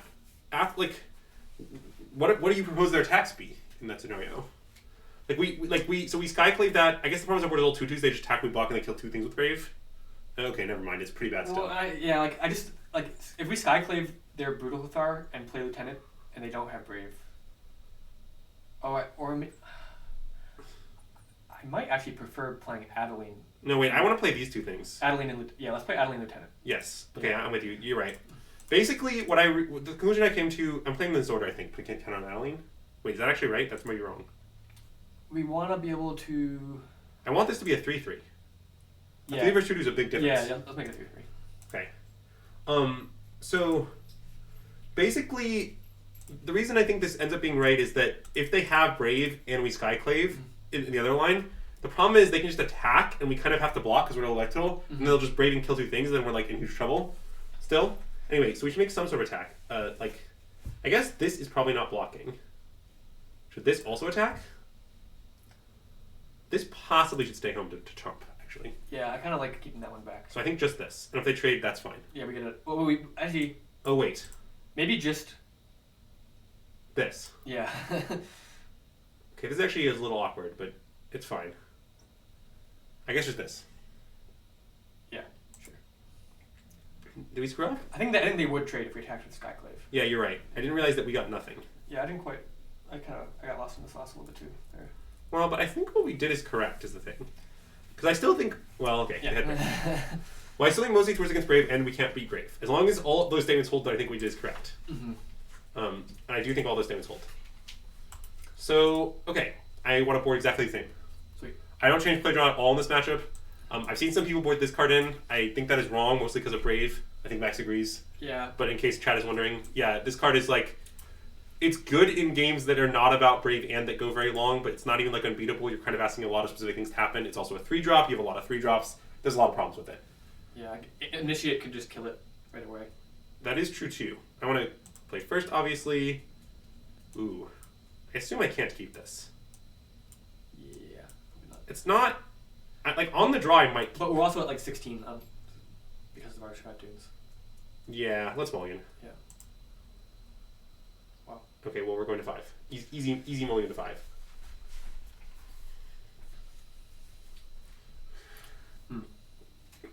I mean, do you think we would have kept that as a planes? Maybe. It's still Probably, bad. yeah. We're just mulligan. Okay, well. Nice little hand. I mean, the question is, what do we tuck? We can keep 2 lands, 1-drop, 2-drop, 3-drop if we want to. But it's possible keeping 2 lands, 2-drop, 2-drop, 3-drop is better. Yeah, like Cathar on turn 3 on the play isn't necessarily very good. Well, that's true. But, what are the implications of that? Basically, I think we should tuck planes regardless, right? I think Yeah. this is super clear. I think I would probably tuck Cathar. Really? Okay. You don't think that like Cathari is like might be like just Cathari living might be we need to win on 5 versus 7? Because Cathari is very good when it like works. And then like you can like pass the flip it because we don't have any spells to play. No, we don't. Oh, that's true. We don't have any spells. Like I kind of want to keep Cathar. I kind of want to tuck either Dauntless Bodyguard or a 2-drop. I guess I want to tuck a 2-drop. Yeah. So, which I guess would be Thali's Lieutenant. Yeah. So I think I want to do this. Is that crazy? Like we just don't have a 3rd land. Maybe that's an argument against this. Yeah, I don't know. I'm just not sure which is actually like better. You want to tuck this? I do. Let's do it. Okay. I think it is close, but I am willing to defer to Max. I think Max is better at this deck than me. Oh, hey, Matt. Matt, hi. Wait, we have to ask Matt how he's doing in the RCQ online right now. Oh, what format is it? It's sealed. Matt's best format. Matt, how are you doing? Matt, we need to know how you're doing in the tournament because he's 6-1. Yes. Is your deck broken? I've seen his deck. I would not describe it as broken, but it's solid. So just Matt's broken. Well, Matt is broken, yeah. See, chat, you have to know that the person that I most want to qualify... Play right. Yeah. I thought I almost saw you click OK for some reason. But... Okay, I do that. And then I'm going to counter on this. Yeah. Yes, I think that's correct. He has an actively good aggro deck. He doesn't have like a traditional sealed deck. That's nice. But yeah, so Matt, chat, just so you know, is testing with us for this tournament, and I'm very invested in him qualifying because I want him to test hard. I believe that him testing hard would be the biggest improvement for my win rate of anyone queuing at this point. So that's the current way that I feel. And like Matt I expect Matt to lazily test if he doesn't queue, but I want Matt to try hard. So I would also enjoy Matt queued. That's the current situation. Also, this is an aside, but I hate that Moto just puts a random configuration of planes in my deck every time, and I'm always feel lazy to change it. But so we had it anyways. Wow, genius. So I guess I just animate New Vault and play Thali's Lieutenant, right? Yeah, make our guy attack through their guy. Yeah, seems pretty nice. We just have a nice little 3/3 Mutavault hanging out, you know. And then they'll play like a Brutal Cathar, and then we'll Brutal Cathar, their Brutal Cathar, and then we'll win. Yeah, and the Brutal Cathar will certainly target our Thali's Lieutenant and not our 4/3 as well. Yeah. Hashtag not greedy. Well, one's a champion the parish and one's a Dauntless Bodyguard, so you know. Yeah, it would be insane not target champion the parish, you know. Oh, that's also a fine Brutal Cathar target. Yeah, it's a little annoying in that we just take 5 and we can't block anything, but. Oh yeah, that's true. I mean, I guess we could trade off our Thali's Lieutenant, but that's like pretty insane, right? Yeah, let's not do that. Okay. We're the beatdowns. Yeah, I think we're the beatdowns as well. We'd be the beatdowns even if we weren't the beatdowns. Yeah, that is true. All right, well, I guess I'll play land and play this. Yeah, probably play land in case you draw like Shifet Dunes or something. Matt, you should know that chat hates mono white, so you keep that in mind in your deck decision. I understand that you won't be streaming and there won't be a chat, but you should still keep it in mind. Yeah, so I guess we should tie for 6, right? Yeah. We're like kind of racing them. Yeah, now if we draw Brave at any point, they are in Brave range, yes. Yeah. It's a little awkward because they could take us out of Brave range by, for example, playing anyway to kill Grufthar, but hopefully that doesn't happen. And so we take 6 down to 8. Yeah, I mean, we should just draw Brave is what we should do here. Yeah, I recommend. Or like I would mostly take a spell. Yeah, I guess most spells are pretty good. It's not the best spell. Alright, so our attacks are pretty good. I mean, we can play Dauntless Bodyguard, we can animate Mutavault, they have to double chump, is that correct? Yeah, and we protect the Bodyguard, yes. The Cathar, so yeah. Yes. Cliff, I know for a fact that you've registered Enchanties. And Enchanties is like really bad against mono white. Like, so I don't think that is. I think the thing you made is like not true at all. But you know, I don't know your full list of things you registered lately, but yeah, Enchanties is really bad against white. Let me check this. Let's see. If we attack with everything but Mutavault, do they still have to? They only have to chump with one thing then. So yeah. Attacking is probably mostly better. Like, wait, so the question is, do we play around... So Max's thing about is I mean, Cliff, I believe you. That's insane. You can ask basically any Enchanties player. It's a really bad matchup. I don't really know what to tell you. Right now, if we alpha with everything, we lose to double Brave. I don't know if that really matters, but... lose the double Brave? I don't care about that. Yeah, because they can like block Brave and then. Yeah, that doesn't matter to me. Well, I'm trying to figure out what like their hand could even be, because that play last turn was really weak.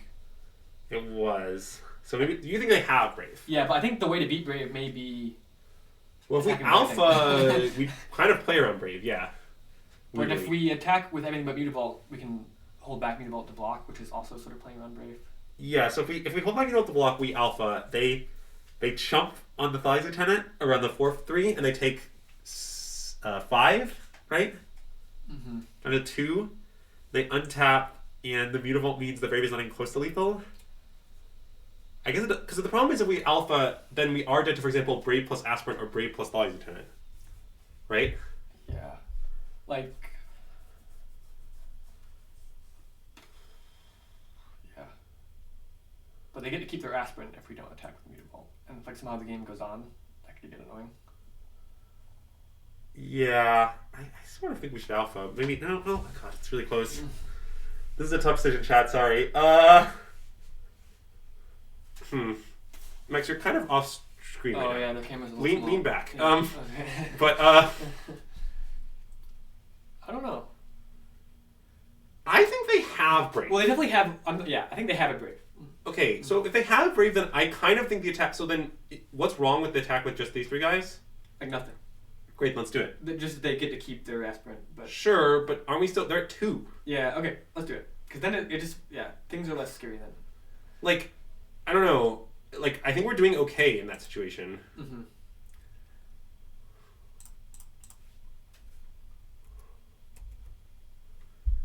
And I mean, I just don't think we're jumping at Phantoms because it's so hard to imagine what's in their hand other than literally Brave and lands. Like, I guess like this play is worse against like their hand being all lands or something, but I just like that seems irrelevant. I don't know. Yeah. Classic all lands. I mean, it seems like they must have Brave in their hand.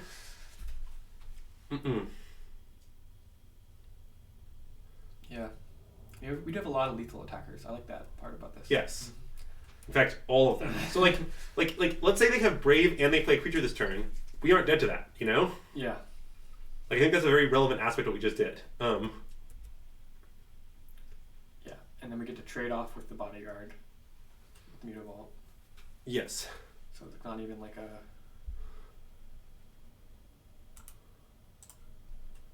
Just compulsively turning off auto yields. Mm-hmm. Okay, go to our turn? Yeah, and our guy flips. Huh. I like flipping. I mean, I think they're just holding up Brave, but they're just dead. I don't get it. I don't really know what they could even have. Destroy Evil doesn't save them. Ganjo. Do they have to pay 3 life for their Ganjo? Yes. Oh, then yeah, they're just dead. I mean, they could have gone to something else, but... But it's not enough. They need to have like a Ganjo plus something else. I mean, they could have 2 Agonjos? No, but that's not... They don't have land rate. They need like a Ganjo and... Okay, we just alpha. Yeah, let's do it. I don't really... They could have like settle. I wouldn't put... Shadows could have settle. He's capable of having settle. Okay. I refuse to play around settle. Yeah. They don't have settle. I mean, I don't know what's going on. I'm going to alpha. Okay, Oh, yeah. so would you like to pay 3 life? Okay, Got countered. They did not pay 3 life. Alright. I swore word was only spells.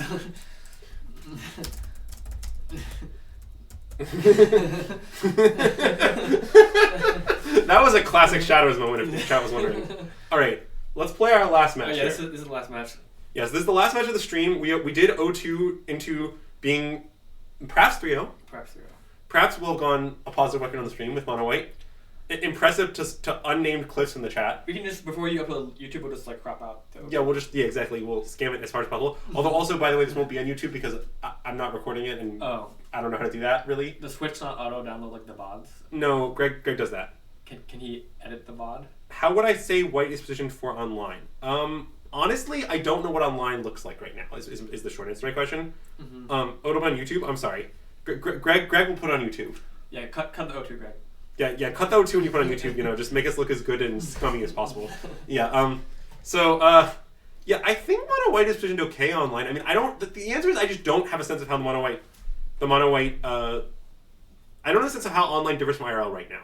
What for a while mine was very heavily Lotus Field based, which is very good news for white, but I think it's at least solid. Have you faced against Boros Rook? I don't think Boros Rook exists very much, so I wouldn't worry about it too much. I have played it a few times. I think it's a pretty close matchup. Yeah, that would be my expectation. I I would like to play. like Reckless Rage and Dreadhorde Arcanist are really good. This seems like a snap mall. Yeah, agreed. Double Brave. Okay, seems like a great hand. Maybe great is strong, it's at least good. Chuck of Plains? Yeah. See, these are the dog planes, by the way. Keep that in mind. Those are cute planes. Yeah, don't worry. Some of my planes are or not them at random. little Scipios planes. I play Kithian, right? Yeah.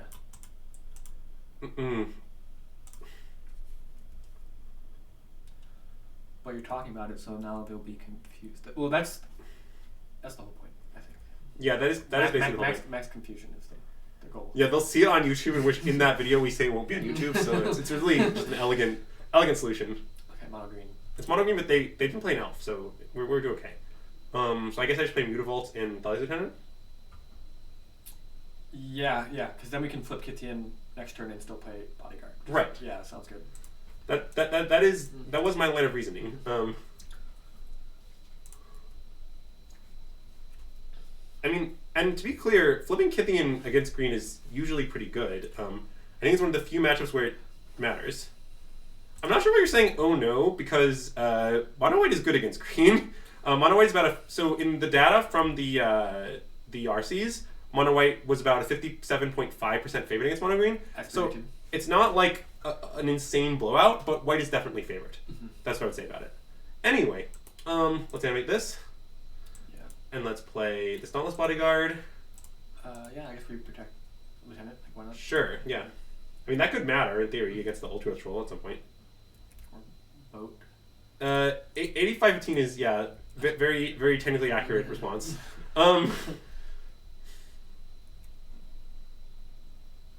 In order for we both to talk about liking and smashing the subscribe button, that makes sense. Okay, I'll just +2, I guess. Yeah. I don't see a reason to give our guys indestructible or whatever. I think it's closer to 78-22. Wow, there's a lot of numbers being thrown around. I just wanted to be clear that before that data came out, I said 57.5, and it was 57.5. Yeah. So chat. I don't know if chat got the joke at all, but you should know that on our stream, Greg and I constantly make jokes that may be funny to no one. I see. That never stops us. But yeah, the joke of this is that Max claimed it was precisely a 57% matchup, like pre any data coming out, and then I looked at the data. The data said it was 57.5%. So Max just underestimated his own percentage by 0.5, but it was broadly extremely accurate, which I thought was very funny. Wait, are they just dead? Nope. Because if we animate Gideon, play Brutal Cathar, that's 9. Yeah, okay. And if we break, yeah, okay. So I guess they're not dead. But I mean, let's kill it. We definitely kill the Troll Brutal Cathar, right? Yeah, and I guess we probably kill Kiora. I think killing Kiora is right because they're gonna die next turn to Brave anyway, right? And like maybe they just like combo us into the Stone Age somehow. Well, giving them 2 more mana is like pretty relevant. Like they definitely have a big turn, you know? Yeah. Like this is usually the way I feel again about mono green playing mono white is that like I think people often over attack face in this matchup is my experience. But I probably under attack face if anything. Well, I think maybe you're just completely perfectly calibrated next to consider that. I see. So it feels like you're under attacking relative to everyone else because they're just over attacking face. Have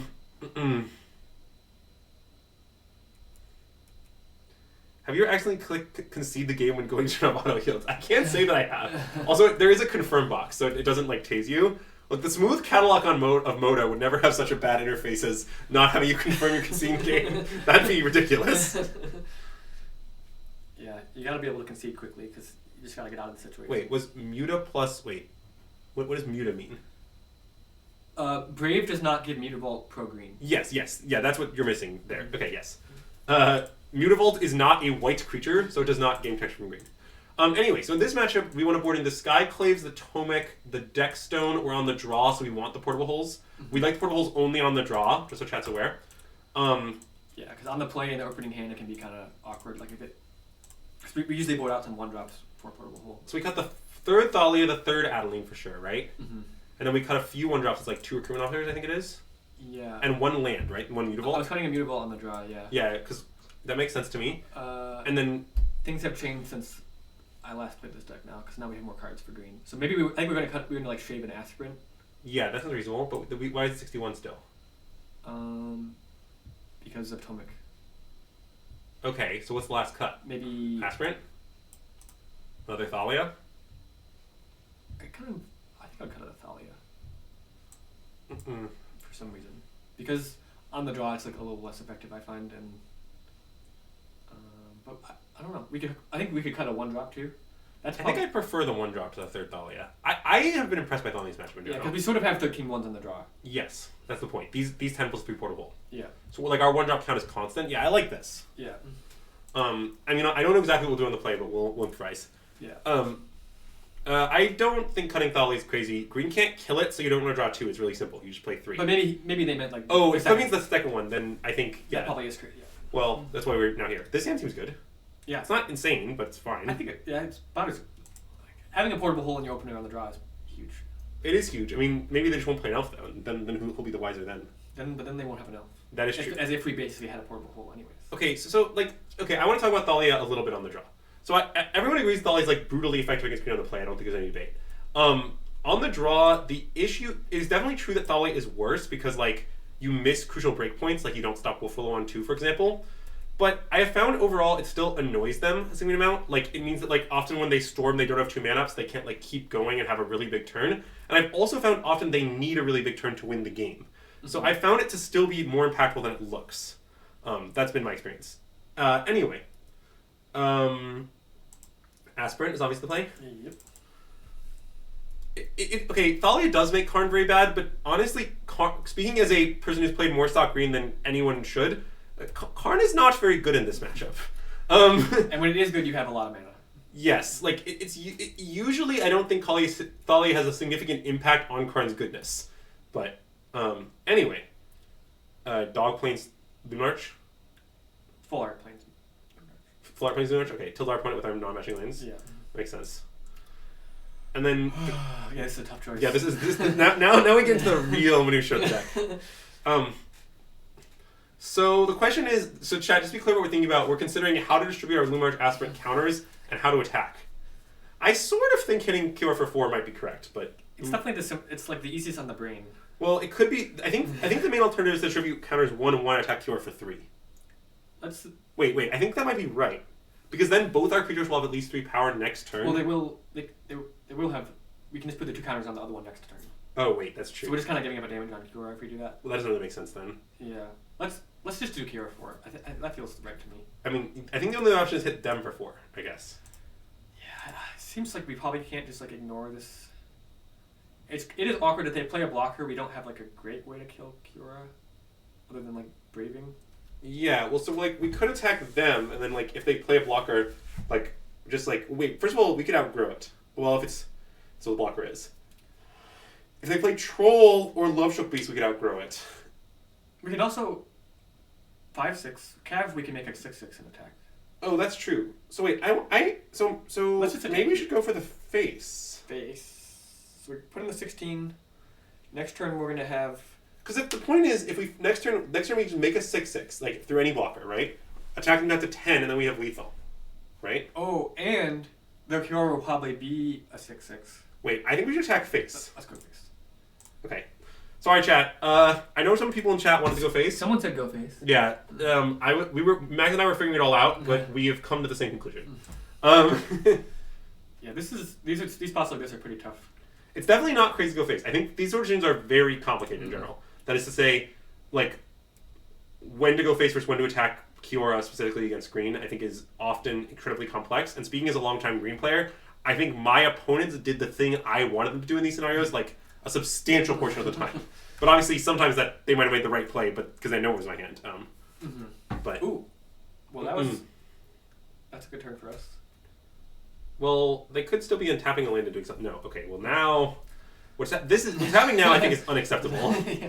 Like you can't do this if you're the green player. That's interesting. How do you feel about just sky clipping the Kiora and then bashing their face for 7? So we put them to 7, and then we can kill them with Brave next. Brave kills them. Yeah. That sounds genius. Okay. I don't really know how this goes wrong. Is the way I feel about it. I think it probably doesn't. I think we're probably going to be. 3-0 throughout the entire duration of the stream. Yeah, 3-0 throughout the entire duration. Yeah, nice. I do like that. Wait, I have an insane question. Hold on. There's another play. They're dead next turn anyway, right? Yeah. I think it's considerable to put both counters on Skyclave. Play around boat. To play on main deck Skyboat. And it's still lethal, so they take 5 down to 11, and then we would have 9 plus 4 plus 2 from the lieutenant next turn, so we should still have 11 power. Yes. But it does make it exact seize. Maybe this is wrong. I guess the thing is they don't have boat in their hand because they would have played it last... No, wait, they couldn't have played last turn. Because the tap land, but they couldn't play it. Why does it being exact seize matter? Exact seize is still exact seize. Yeah, it only matters if they gain life somehow. Okay. Like they could untap, play Karn, wish for might, play might. Things like that. Like it definitely could matter. Yeah. And they have Might Stones main deck 2 nowadays. Oh, that's true. And I'm back to thinking we should hit them. Yeah, just more DPS. Yeah. Also, we might be able to beat both because our guys are so Titanic. To be honest, it's pretty weird, but it might happen. And it will like involve them like tapping a blocker or something. Yes. To use it more. Like they might just kill one thing and then they have a 3/3. Yes.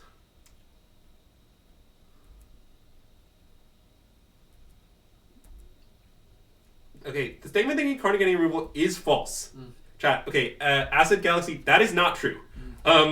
This deck sometimes plays main deck Might Weakstone and main deck Skyboat. Trust me, I've played more green than anyone present in this stream except Azax. I'm confident. Azax has played more. If he wants to tell me what the standard green lists are right now, I am willing to consider his input. Yeah, standards can change for sure. But Wawi. Okay, every line is lethal. Which one do you want? What do I want to do?